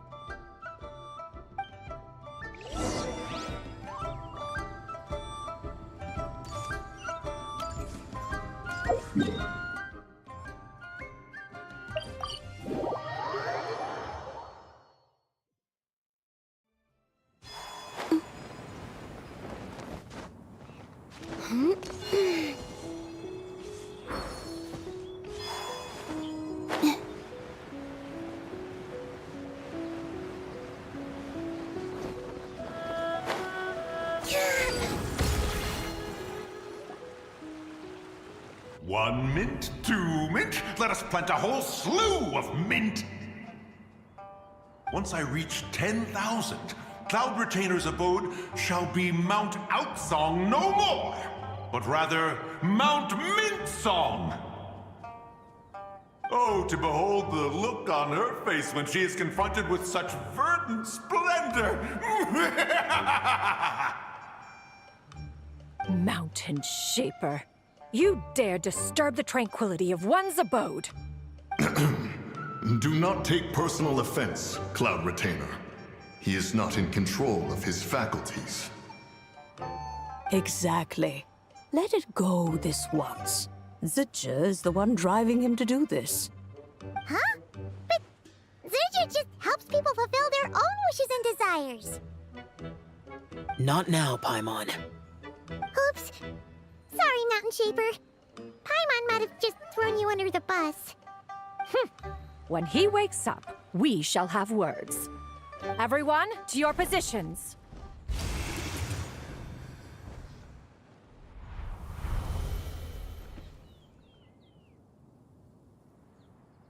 Be careful. A pest? I must catch it! Again!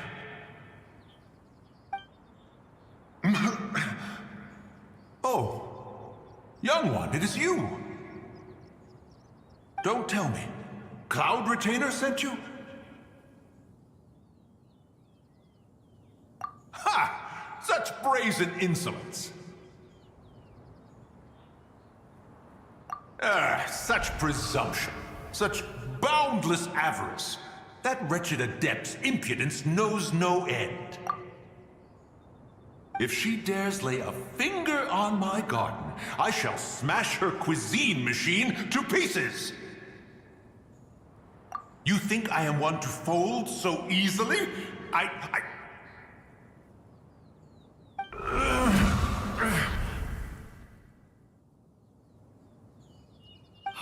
Insolent mortal! Time and again, you interfere in that which is beyond you.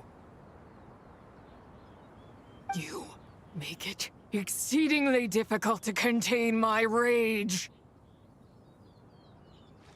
You have no conception of that which you seek. It is forbidden! You know nothing of my past. My warning was given. The cost entwined with this is beyond what you can bear. Stubborn mortal! You... Very well. If death is what you seek, who am I not to oblige? Come, let us see the extent of your resolve. Your wish is to behold the curse of time and the memories of this form? Then, let it be granted.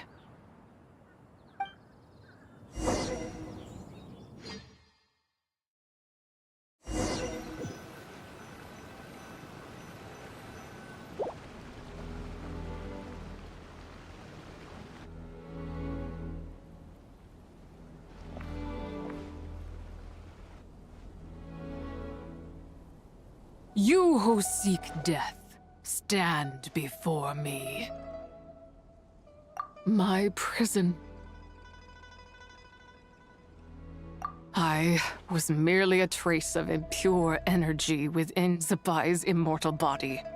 When her soul was shattered, it should have been the end of me. But then, the one who governs time descended from on high and froze the moment of her death. And so, I remain in this world, unable to find release. A mortal who knows of her existence and would dare to speak her name. Who are you? Help. No. There is nothing we can do for each other. Her power, the one who governs time, it has surrounded me ever since. A blessing and a prison, all at once. No, I have been asleep in this prison for countless years, until a familiar presence woke me. Then, through that mortal girl's eyes, I saw it. As pure and bright as ever, unchanged across the millennia. It was the moon. That place is called Pt.1 Terrace. Did later generations rebuild the altar in a new location? It looks just like the one used to honor Tsupai. Could it be that traces of what happened back then still remain in this world? That memory is embedded deep within the essence of Tsupai's soul. It is one that should have been forgotten. Yet, it is precisely that which haunts my every waking moment, fuels my rage, and denies me a modicum of peace. Now you, a mere mortal, come to seek that which is forbidden. So, let us see whether the fire that fuels your ambition is a hero's wisdom, or a fool's courage. I shall relinquish control over this body's curse, and let it devour everything within sight. Run as fast as you can, lest this prison become your grave. Look, it draws near. The river of time, come to sweep all into oblivion. A torrent of tears for the dead and departed. I shall wait for you at the end, mortal. Evade being swept up in its waters, and I will show you everything. Fail, and we shall sink into oblivion together.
I did not expect that you would make it to the end.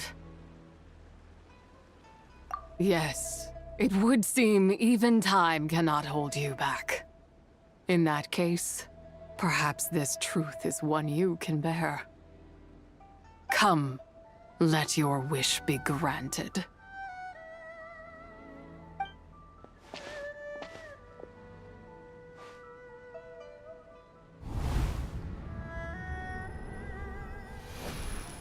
Under moon eternal, in radiant night, a maiden grants silk, soft and light. Under moon iridescent, in night divine, a maiden grants fiber for cloth so fine. Under moon of frost, in night so great, a maiden grants tools to divine our fate. What are Mom and Dad doing? Shh, just make a wish. The kind Adeptus on the moon is listening.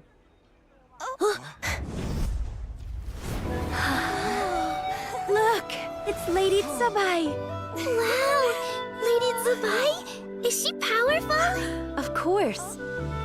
She taught us how to grow grain and beans, millet and rice, how to peel hemp and reel silk, spin thread and weave cloth, how to cut stone and build houses, cast bronze and forge tools. According to Mom and Dad, the Adeptus Tsubai is the god of soil and grain, who blesses our land and its crops. Huh? Lady Tsubai's leaving. It's all right. We just have to wait till next year. She'll be back.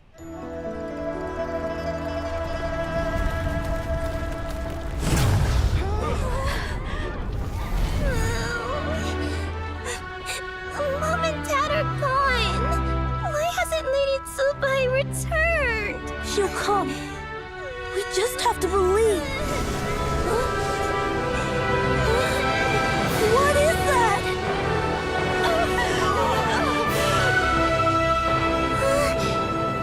Lady Tsubai abandoned us. All places tainted by the abyss need to be purified. That includes Longan. And what of its people? You know what will happen. You are but an emissary to the mortal realm. This is Heaven's will. There is no need for guilt, and no place for hope. I wouldn't dare. But the people of Langan honor me, worship me, pray to me. If I do not answer, the guilt will be too much to bear. And if you do, you will meet the same end. Then as their god, I shall die among them.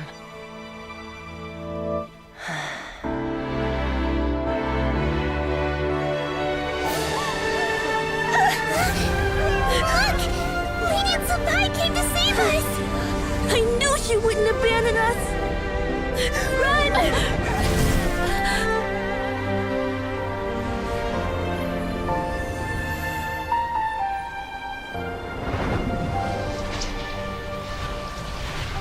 You have done enough.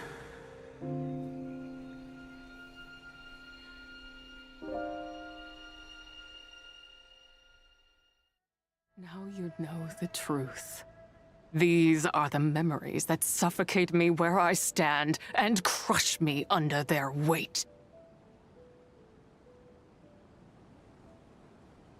Not just my nation, but the people I loved. Were it within my power, I would ignite a blaze fierce enough to burn a hole through the heavens themselves. It was a time of war, one that ravaged heaven and earth. Remnants of the battles tainted with cursed power fell from on high and devastated Langan. The heavens decreed that the tainted filth had to be cleansed, no matter the cost. If I just had more time, I could have helped more people to escape. But it wasn't enough! I just needed a bit more, and they all could have survived.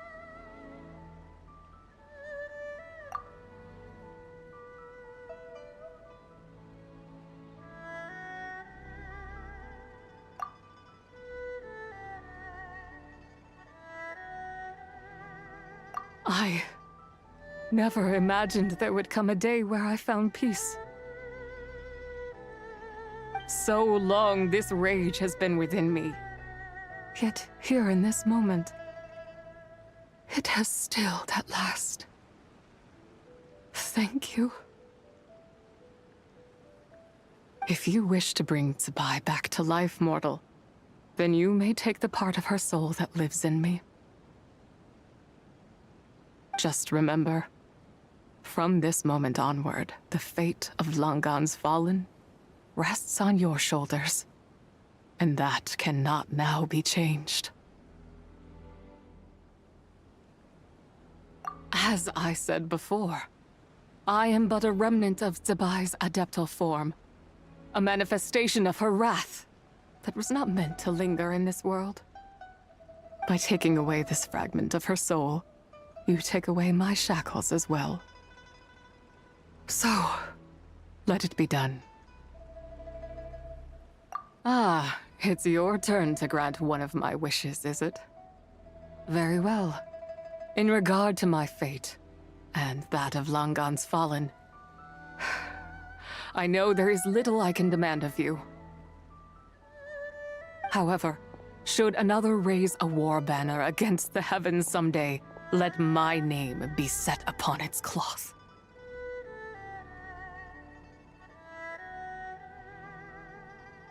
I ask for this, and nothing more. Now, take what you came for. I was a lone moon, shrouded and dimmed in cloud-veiled night. Now darkness breaks, free and unburdened. I reclaim my light.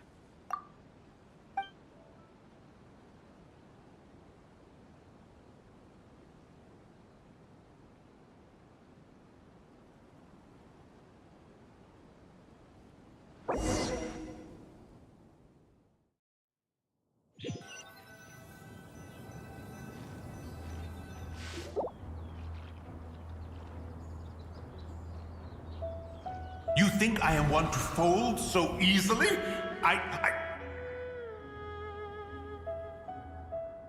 Ah, young one. What brings you here? My, what exquisite mint seedlings. Was it you who planted them?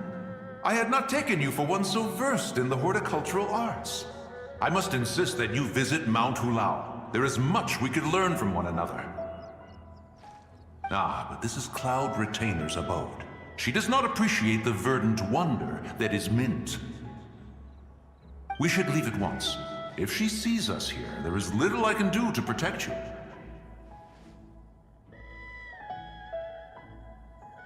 You weren't? Was it Mooncarver then? My, what nerve he has. What? Looks like Mountain Shaper is back to normal. Has the matter with Zizhi been resolved, then? Wow, that was fast. That took, what, like, a second? A second to us, perhaps. But for the Traveler, I imagine it felt much longer than that. One's plan was most successful, then. And you're all right, Traveler. You don't feel strange in any way? Well, sounds like good news all around. I'm glad this matter is resolved. What is this matter you speak of? The possession of that mortal child? The matter of Zizhi may have been resolved, but there is another that is far from over. The mint you planted around my abode. Perhaps you have a moment to spare for a little chat, Mountain Shaper.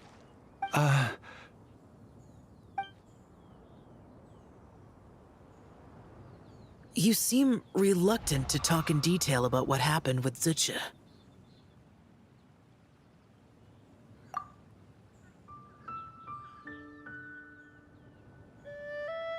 Don't worry. I won't ask you to reveal her secrets to me. And I doubt the other Adepti will either. Huh? You don't want to know what happened? The expression on your face. I know it well, Traveler. It's one I've seen Rex Lapis wear on many occasions. Whatever you learned, it must be too heavy to share. But you're okay, right, Traveler? That deadly self didn't hurt you, did she? Well, as long as you're not hurt, Paimon doesn't need to know anything else.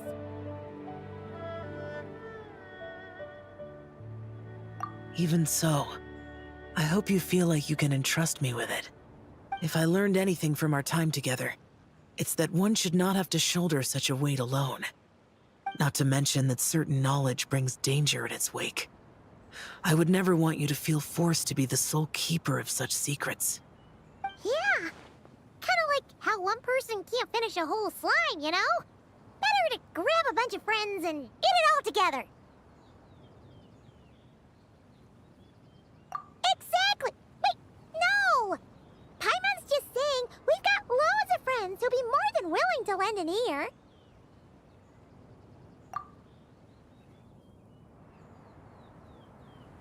I never knew there was such a tragic chapter in the ancient past of this land. So, the people of that nation worship the White Horse Adeptus as the god of soil and grain. It would seem, then, that Rex Lapis had a similar reason for withholding the details of his recent trip. I've often wondered if he had companions to stand by him before we met. Or if he was forced to face things alone. Regardless, Lanternlit takes place in 2 days. Let's meet back up again there.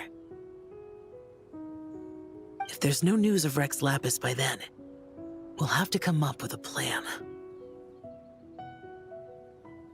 Fingers crossed it all goes well.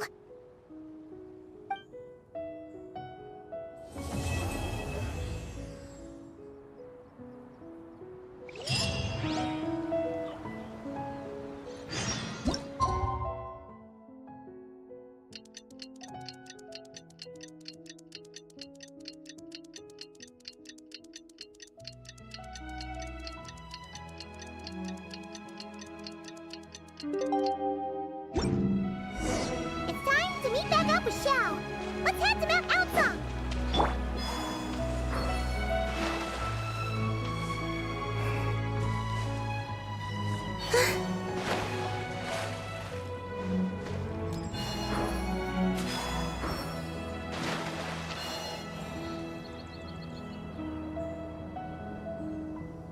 Xiao, Cloud Retainer, Madam Ping, we're here. Any news on Zhongli? Wait, are we missing 2 Adepti? Well, Shenyun banned Mountain Shaper from Mount Outsong for 3 days. Oh, then what about Mooncarver? The scheme to plant mint in one's abode was one those 2 fools devised together? And when it comes to punishment, one does not discriminate. His banishment ends in 3 days as well. Wow, that's pretty harsh, Cloud Retainer. Let's get down to business. We have news of Rex Lapis. Huh? Isn't that... Yes, Rex Lapis's geopillar. It descended from on high this morning. He must have sent it for a reason, but it does not respond to our touch. So, what does it mean? Is he in trouble? Not necessarily. It could be a message only a specific person is meant to receive. Traveler, you alone spoke to Rex Lapis before he left. Oh, so it must be for the Traveler. Give it a try.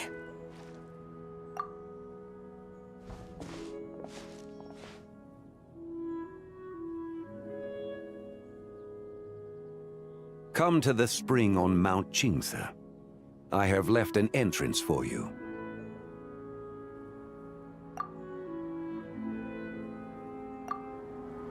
Well?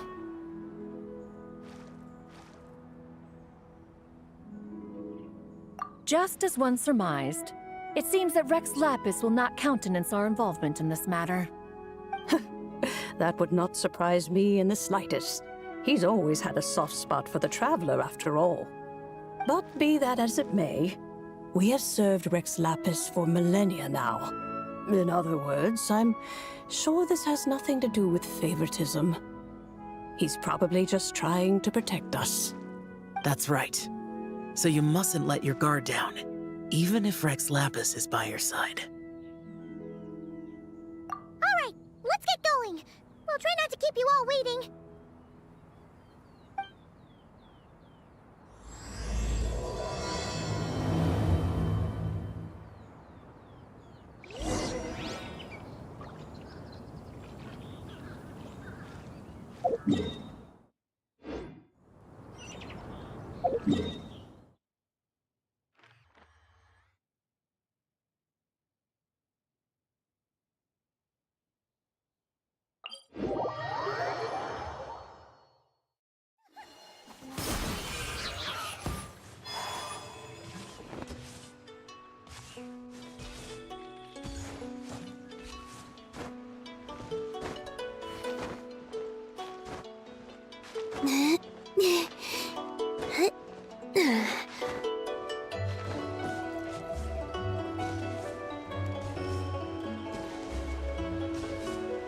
Keep your eyes peeled.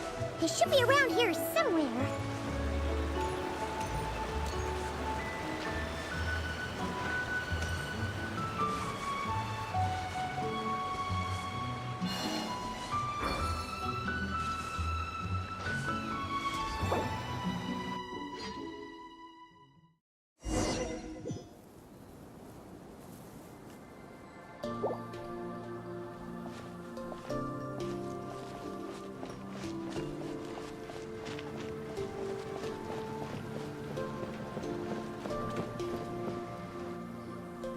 Who could have imagined that the once mighty Geo Archon might end up so, sitting on a humble stool in the woods, quietly weaving moon lanterns? You really do look like an old man now. This is a Shao lantern, not a moon lantern. In ages past, when the gods waged war and the world was in turmoil, these lanterns were lit to guide fallen warriors back to their homes. Had you tarried in the mortal realm for but a little while longer, you might have become quite accustomed to them. Even so, it bears such a striking resemblance to the moon lanterns they used to offer up to the heavens. Could this truly be mere coincidence? Perhaps in some sense it is, yet in another, it isn't. For instance, who is to say that some of Langan's magnificent jade did not become part of the very foundations upon which Liyue Harbor now stands?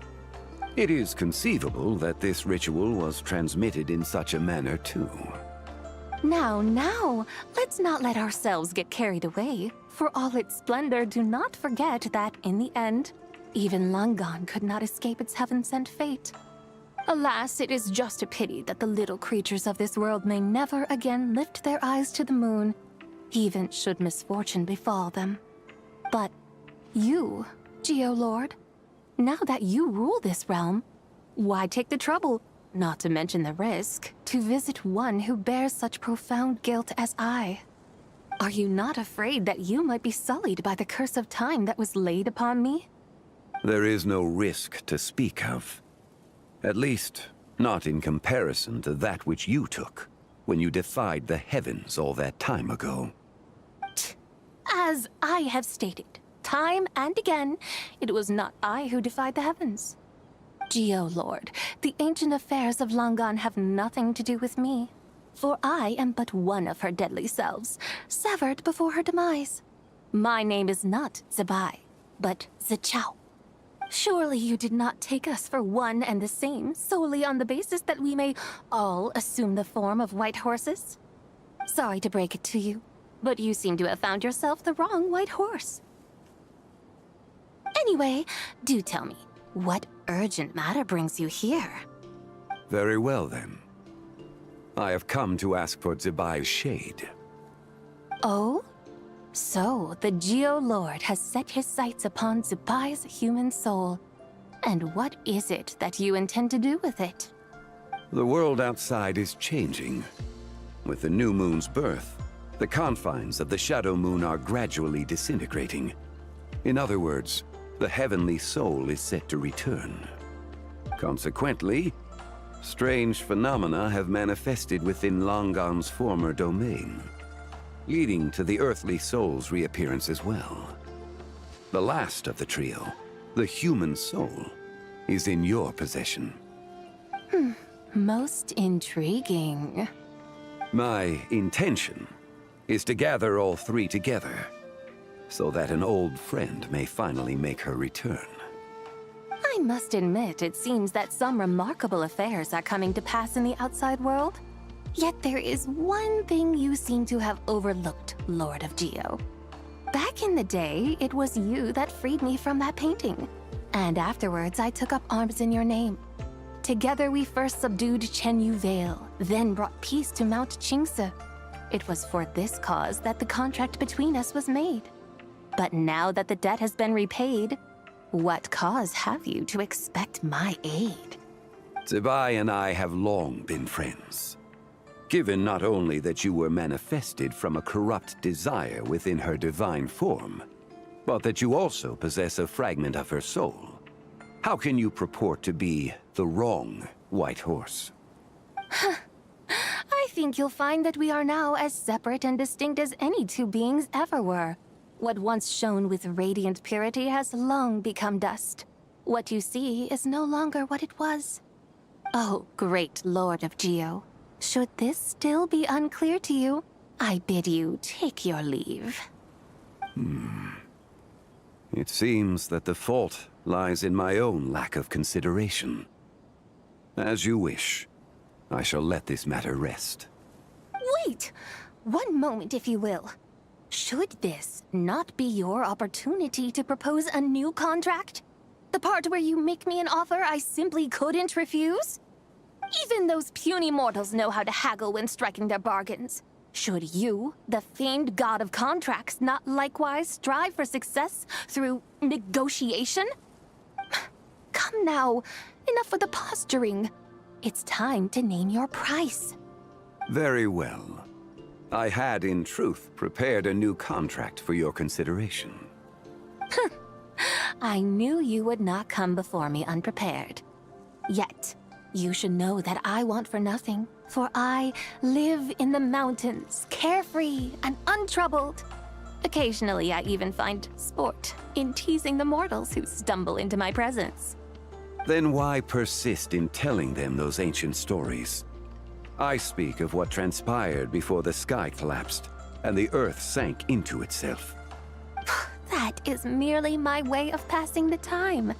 And what of it? Would any believe, much less remember, the ramblings of a mountain hermit? Those tales have long since spread throughout the mortal realm. Who? Should my words prove insufficient, I invite you to see the world for yourself.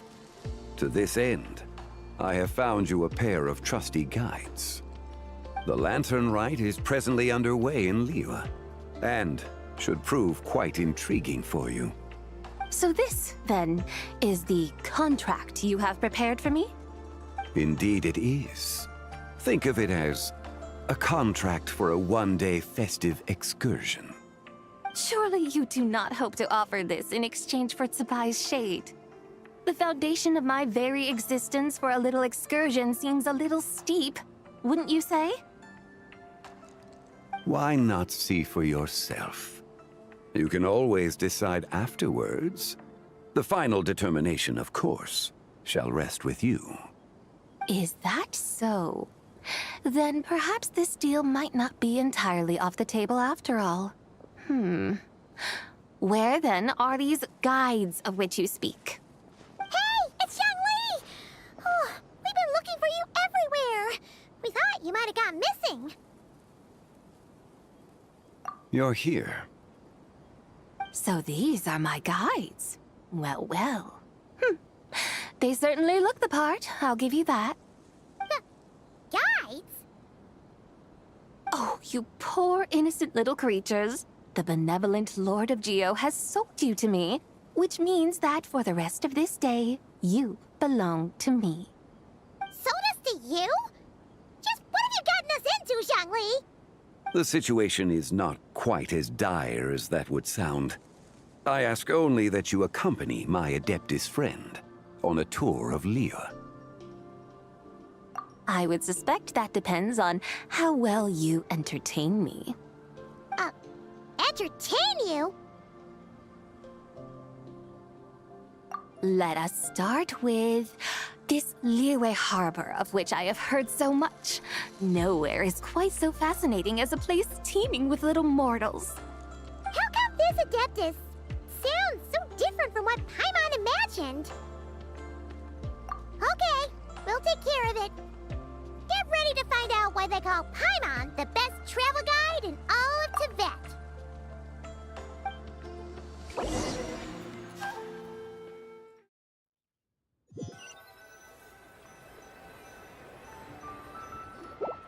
Look! We've arrived at Liyue Harbor. Not only is it Tibet's busiest port, it's also the beating heart of Liyue. So, dear Madam Adeptus, where would you like to go first? With humble fare and wine to sip, in comfort clothed and soul at ease, one eats, and all the heart's ills cease. So we're heading straight for the good stuff? Well, you're in luck, because Paimon's an expert when it comes to food. There are two main cooking styles in Liyue. Li cuisine, which is all about mountain delicacies, and Yue cuisine, which is centered on seafood. The most famous restaurants are Liyue Pavilion and Shinyue Kiosk. Oh, now Paimon's starting to drool. Yes, our only option is to go try them both. 2 meals, back to back. Both sound like excellent options to me. Are these the kind of establishments that most people might visit on a regular basis? Not exactly. Both Li cuisine and Yue cuisine are known for their pricey ingredients. Definitely not what you'd call the budget options. But don't you worry about that. Just think of it as Zhang Li's little treat. Come on! Aren't you supposed to be pals with Hu Tao? I'm sure we can afford to spend a little more of her mora at least. Hey! All Paimon wants is to provide our Adeptus with the best possible experience here. Don't you want that too? Both certainly sound like worthy choices. Just now, though, I happened to see a porter pass this way. Where might individuals like him go to eat? A hungry porter, huh? Oh! Paimon knows just the place! Yep. Nothing fancy-schmancy there. Just tasty dishes made with simple ingredients in a variety of different styles. Most importantly, it's great value for money, too. No wonder everyone loves it, huh? Oh, and the owner happens to be a good friend of ours, too. One mean restaurant. Yes, even the name itself feels lively and down to earth. All right, let's make it our first stop. Yippee! That's a great choice, too. Alrighty, let's head over there right away. Paimon can't wait to dig in. Wamin Restaurant, here we come.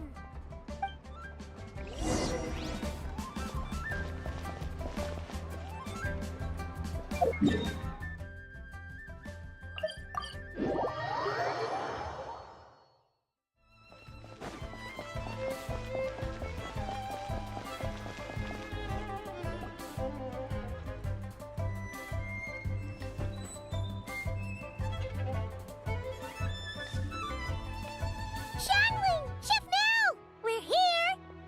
Oh, hello there. What a surprise to see you two. Welcome, welcome.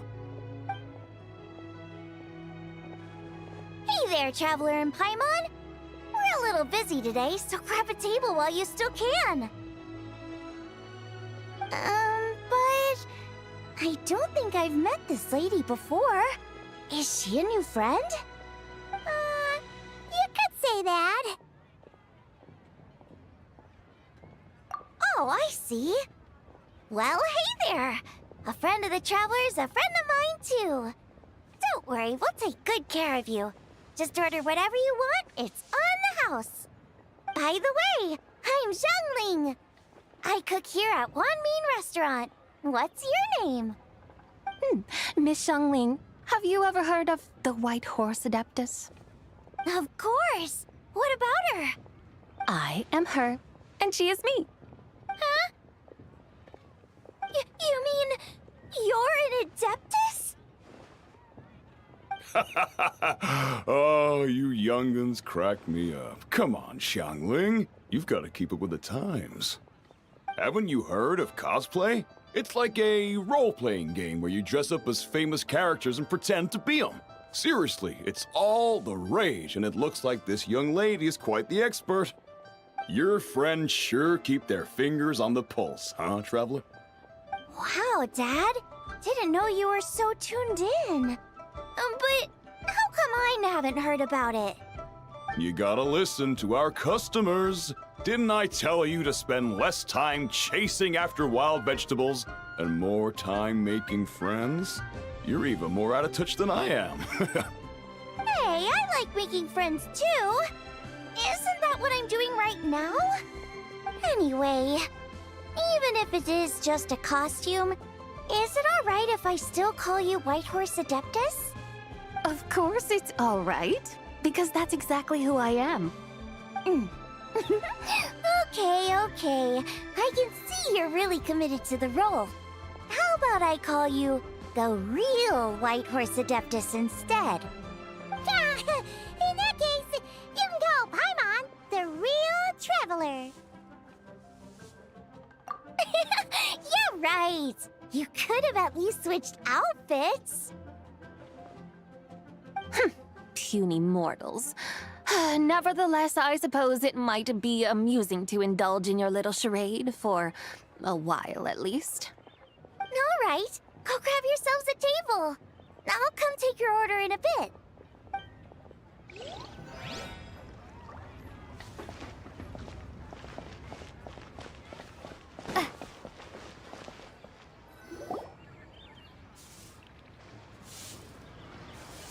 Hello.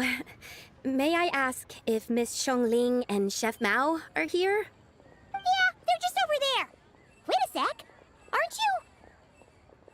So, what would you like to... You're... Hello, Miss Xiongling. It's me, Lu Xiongxiong, the one who broke some stuff here at your restaurant a few days ago. I just wanted you to know how sorry I am. I honestly don't know what came over me. Please forgive me. Oh, it's you.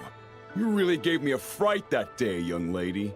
You didn't actually get food poisoning from our blackback perch stew, right? Come on, Dad. She's come to say sorry. It's all right, Miss Lu. You must have been feeling a bit off that day. You're looking so much better now, though. Why don't you grab a table, too? This one's on the house. No, I couldn't possibly. Hey, it's totally okay. We all feel under the weather sometimes, especially when we're away from home. Go on, find yourself a... yikes. Looks like all the tables are taken. Wanna come sit with us? We've got an extra seat over here. Thanks, guys. So what would you like to eat today? Feel free to order anything you like. I should very much like to sample your renowned poisonous blackback perch stew. It wasn't poisoned. That was all on me. So that's one portion of blackback perch stew. How about you guys? Paimon wants... Sure thing! Looks like Paimon's having trouble making up her mind. Anyway, I guarantee you'll love it. Let me think. Well, since the blackback perch stew is on the spicier side, I guess it makes sense to balance it out with a serving of stir-fried shrimp. And since it's Lanternlit season, you better try out the triple-layered consommé and come and get it too. Those are our seasonal specialties. As for the carbs, since we've got a full table, how about some right at home? Along with our special chili mince cornbread buns. Trust me, you won't be disappointed. Then for dessert, I'll whip you up some Lucky Snow Delight. I just came up with it a few days ago, and I can't wait for you to try it. Wow! Sounds like quite the feast. Looks like Paimon's in luck today. Am I the only one who thinks that's way too much? Not at all.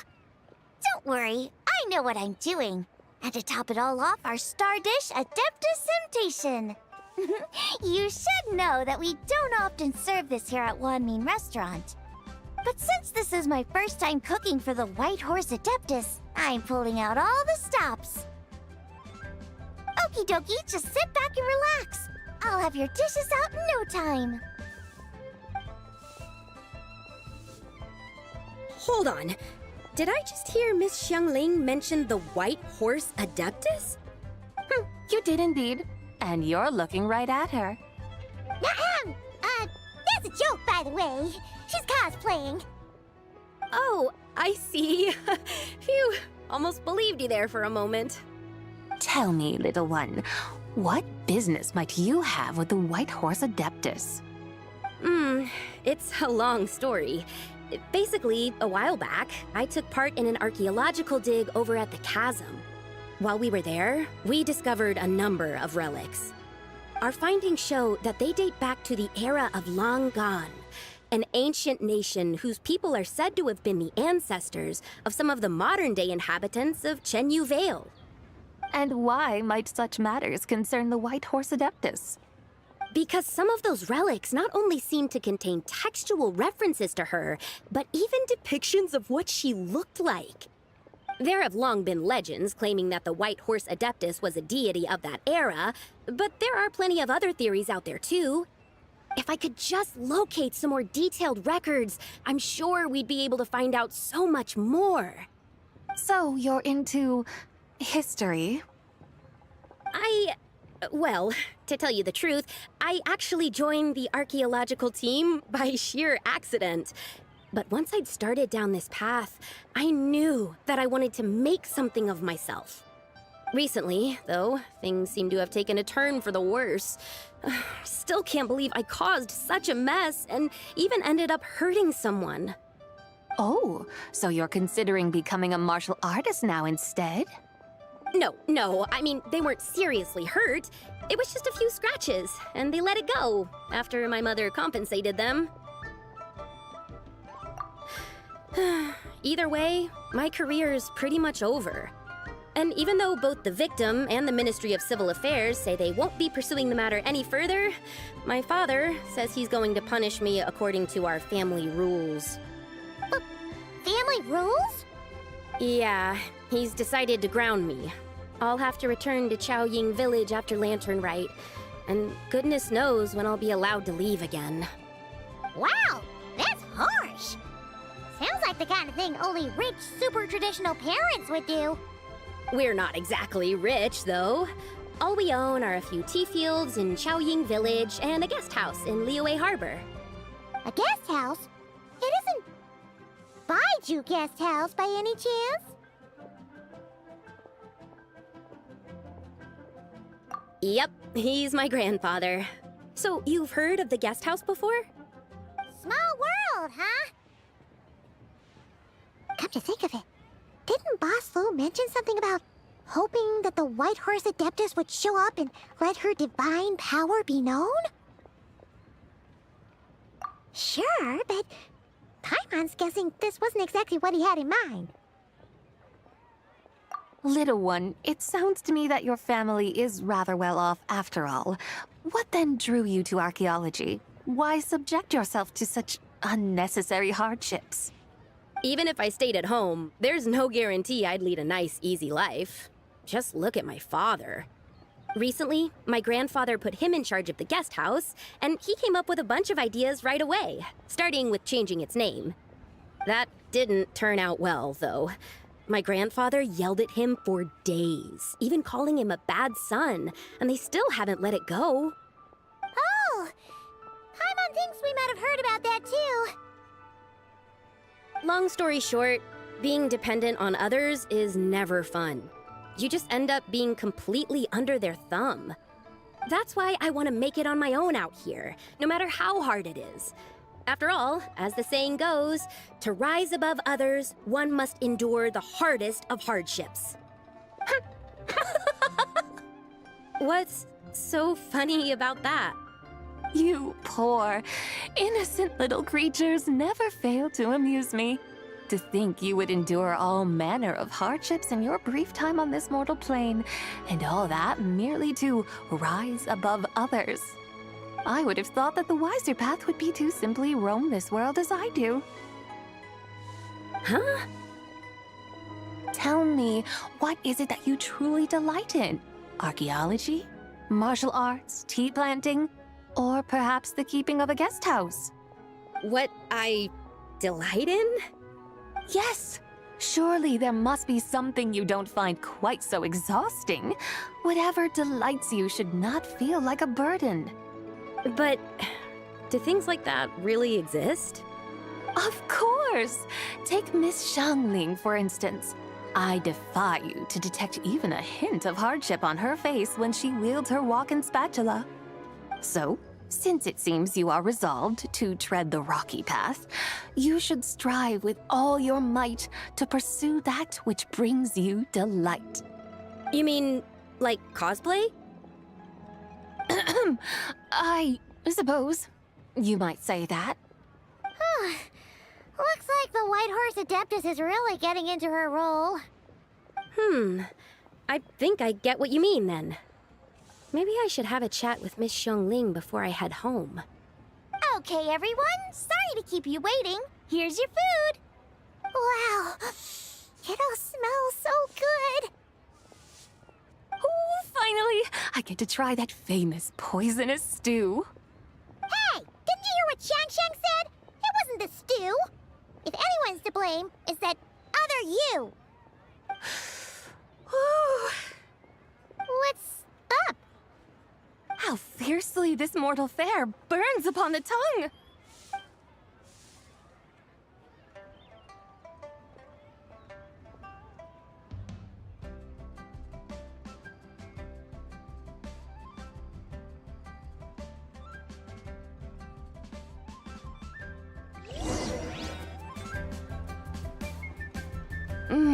Most satisfying as poisonous stews go.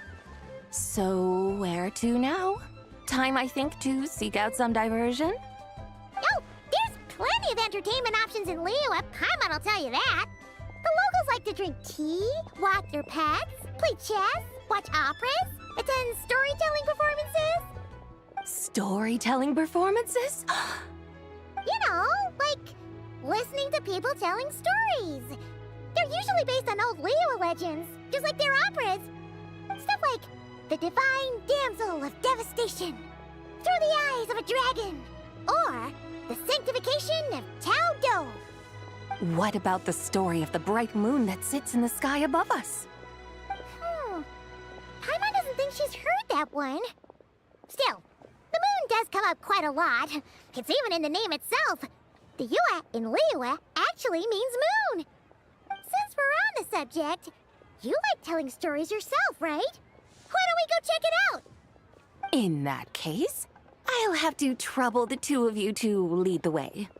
Awesome! Let's go! Third round knockout, here we come!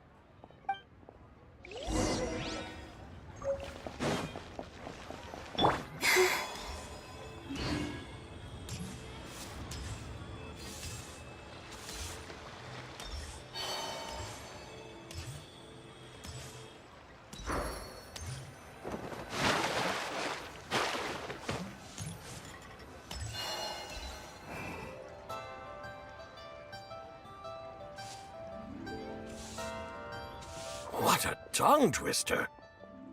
I'd have made a complete fool of myself if I tried to say it on stage without practicing it first. Huh. Call yourself Iron Tongue, Tien. Wobbly Tongue, Tien, more like.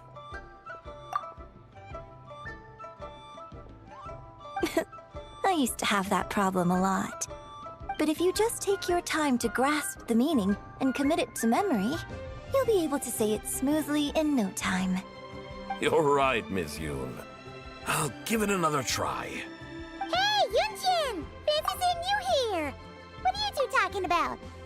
Ah, Traveler and Paimon, we meet again. And who, may I ask, is this? You may call me the White Horse Adeptus. The White Horse Adeptus? She's not really an Adeptus. I see. Well, it certainly looks like a lot of fun. Oh, funny you mention it. This type of thing is actually something I'm quite familiar with. Once, to perform Through the Eyes of a Dragon, I decided to imagine that I was Rex Lapis himself. It was the only way to truly inhabit his mindset and understand his resolve to quell those demons. Sounds like you just wanted an excuse to feel all big and powerful. Hey, that's... You just don't understand how inspiration works. You're one to talk. Paimon's traveled all over with the Traveler, and she's seen things that would make your jaw drop. All right, then. Since you claim to be so knowledgeable, why don't you prove it by reciting an ancient poem? An ancient poem? Which one? Ha! See? You mean to tell me you've never even heard of the ancient poem called An Ancient Poem? What kind of a title is that? Quit teasing, Paimon. We only just found out about that ourselves. He's talking about the writing on those ancient relics. When we first saw it, we couldn't figure out what it all meant. So in the meantime, we decided to just refer to it as an ancient poem. However, thanks to the painstaking work of the scholars who were tasked with decoding it, it seems like that's exactly what it was. Or rather, an ode offered in veneration of the moon and the White Horse Adeptus. Oh yeah! Didn't Kuching mention that before? It's got something to do with Longan, right? That is correct. The Ministry of Civil Affairs has issued a notice stating that, although it is true that the moon may disappear tonight, we should be in no danger. In other words, there's nothing to fear. But if you're worried, we can always take a leaf from the Book of the Ancients. By reciting this poem, I mean, and calling for the White Horse Adeptus' aid. If we do that, I'm certain she'll protect our moon and keep us safe. Oh, seriously? Paimon has to get a look at this.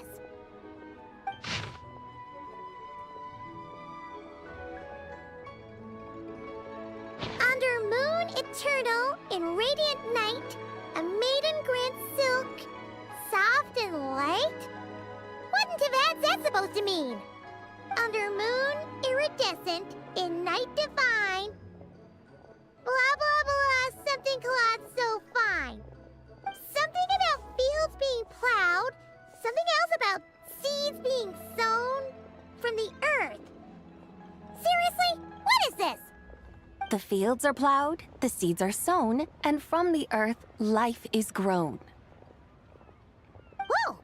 You did that without even looking! Bravo! Bravo! We have an expert in our midst. Looks like this young lady really does know her role inside out. If I didn't know any better, I'd have taken her for the real deal. That's because I am the real deal. That's the spirit. This is exactly the kind of mindset I was talking about. Behold, mortals, I am none other than the indomitable Rex Lapis himself. Kneel before my godly splendor. Believe me, young lady, I know exactly why you do it. Back in the day, I was just like you. I must say you are rather amusing as mortals go. Miss White Horse Adeptus, it is a great pleasure to make your acquaintance today. I have some questions regarding the poem, and I was wondering, perhaps, if you might be able to shed some light on it? You want me to explain the full meaning of its verses? Your guidance would be much appreciated. Fascinating. Tell me, do all the people of Liyue still express such reverence for the ancient ways? Well, it's true that we hold a deep fondness for our history, but it is hardly our only pursuit. One of my good friends, for instance, is even more devoted to the modern Fontanian art of rock and roll. Exactly! And don't forget, great practitioners of the role-playing arts walk among us too. People like me and you, young lady. Yes. So rather than placing too much emphasis on our reverence for the ancient ways, it might be better to say that here in Liyue, 100 passions bloom, each with a voice of its own. I see. Then, I suppose it wouldn't do any harm for me to enlighten you. In truth, it is but a simple poem of blessings. Its meaning is this. As the eternal moon rises in the night sky, a maiden adorned with lustrous jade descends upon the earth.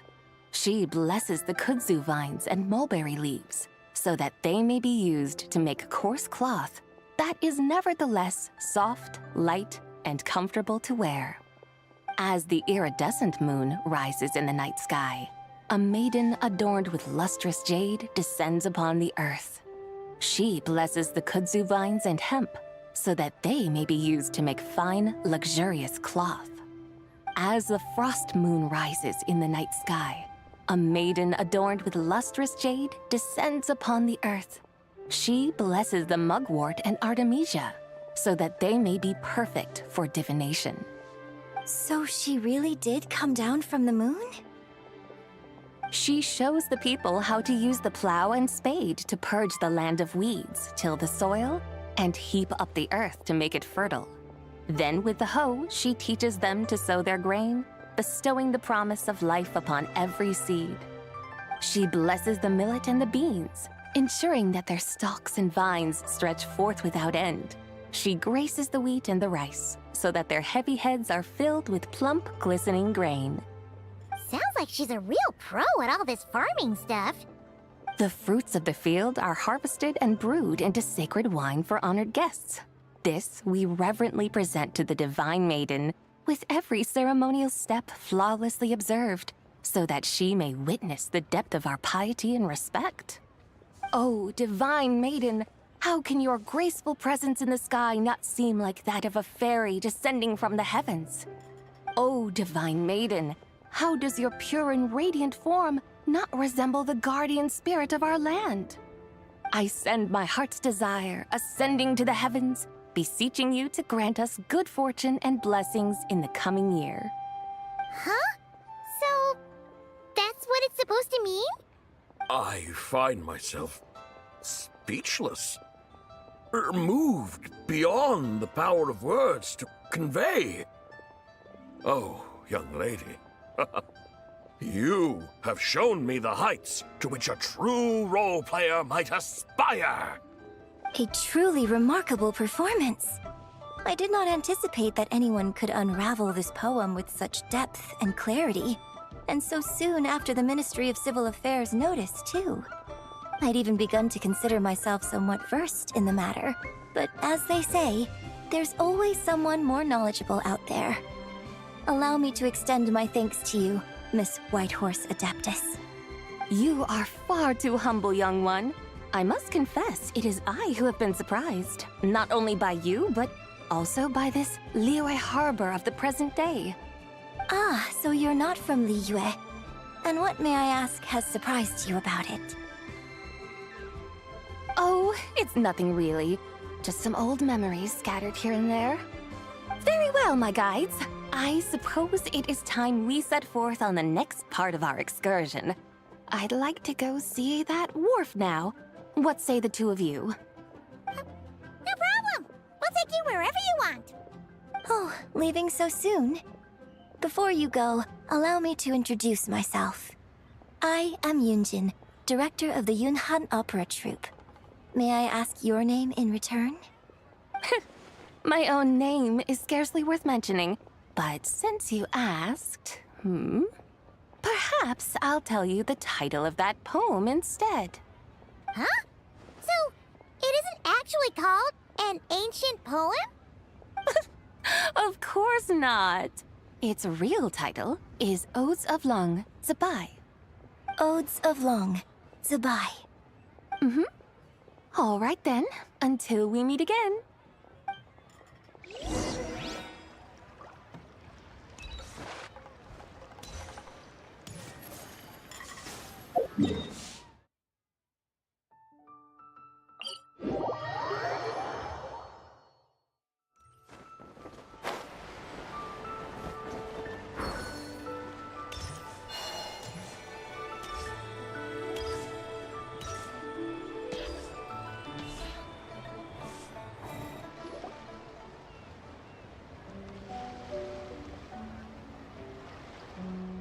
Ganyu! I almost forgot to mention. On my recent trip to Notcry, I came across something really fascinating in the Frost Moon Scion's library. I found records in their collection of another divine envoy living on the moon. A divine envoy on the moon? You don't think it could have been referring to the White Horse Adeptus too, do you? No way to say for sure. Still, the similarities between our legends are intriguing, to say the least. Isn't it amazing? Especially when you consider how far apart we are. It truly is. We might live in different lands, but when we look up at the night sky, we all see the same moon and stars. Right? It's like we're all bound together, no matter where we are. When you think of it like that, it's almost as if our friends from other nations will be right here celebrating with us. Isn't that a wonderful thought? No wonder you were so excited to go see the giant lantern when you first got back. Sounds like you're a real fan of the White Horse Adeptus, huh? I guess you could say that.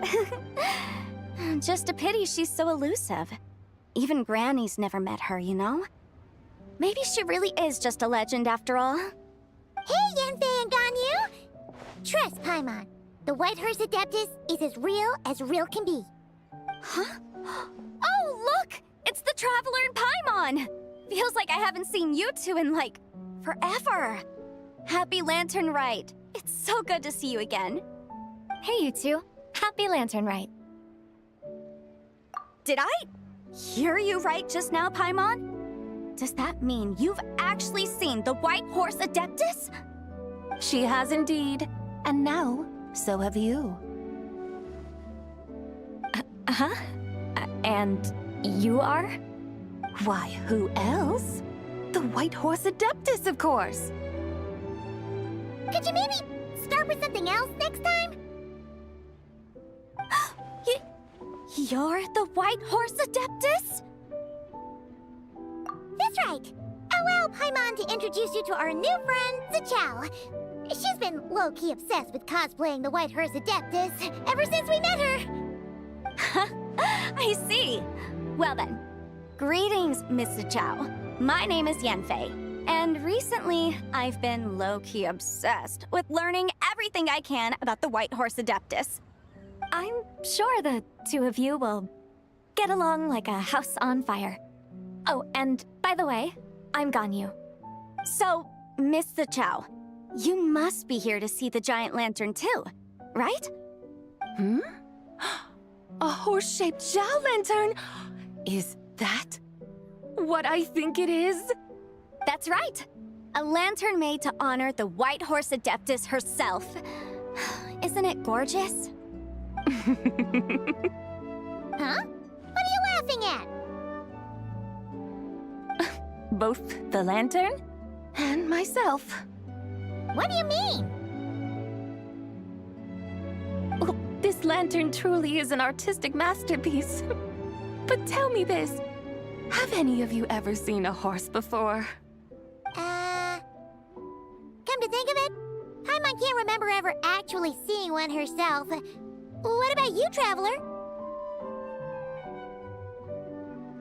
Oh, this horse appears to be mid-trot, but it has adopted what is called a lateral gait, where the legs on one side of the body move together in unison. A rather rare sight indeed. Just now, I suddenly pictured myself, I mean, the White Horse Adeptus running the same way. The image was so absurd, I could barely contain my mirth. Oh, really? I never knew that. You learn something every day, huh? Oh, come on! It's basically a giant piece of fan art! Who cares if it's different than the original? I was merely laughing at my own ignorance.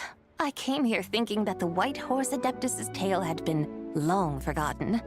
Yet here I am, gazing upon a lantern made in her honor. Well, you couldn't have been more mistaken. There are so many tales about the White Horse Adeptus, I'm starting to lose count. Just off the top of my head...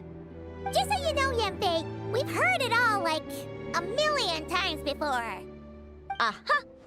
But there's one thing I can guarantee that you haven't. Huh? You mean like a new chapter of her stories come to light? Mm-hmm.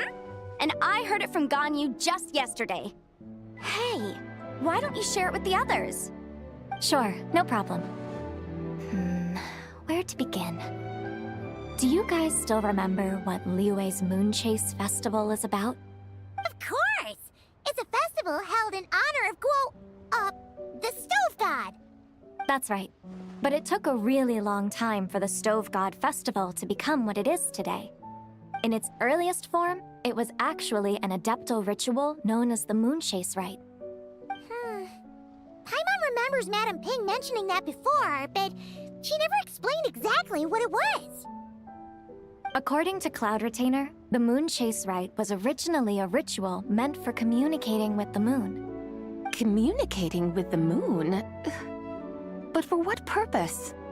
At first, Cloud Retainer wasn't entirely sure either, as it was always Rex Lapis who performed the ritual. Whoa!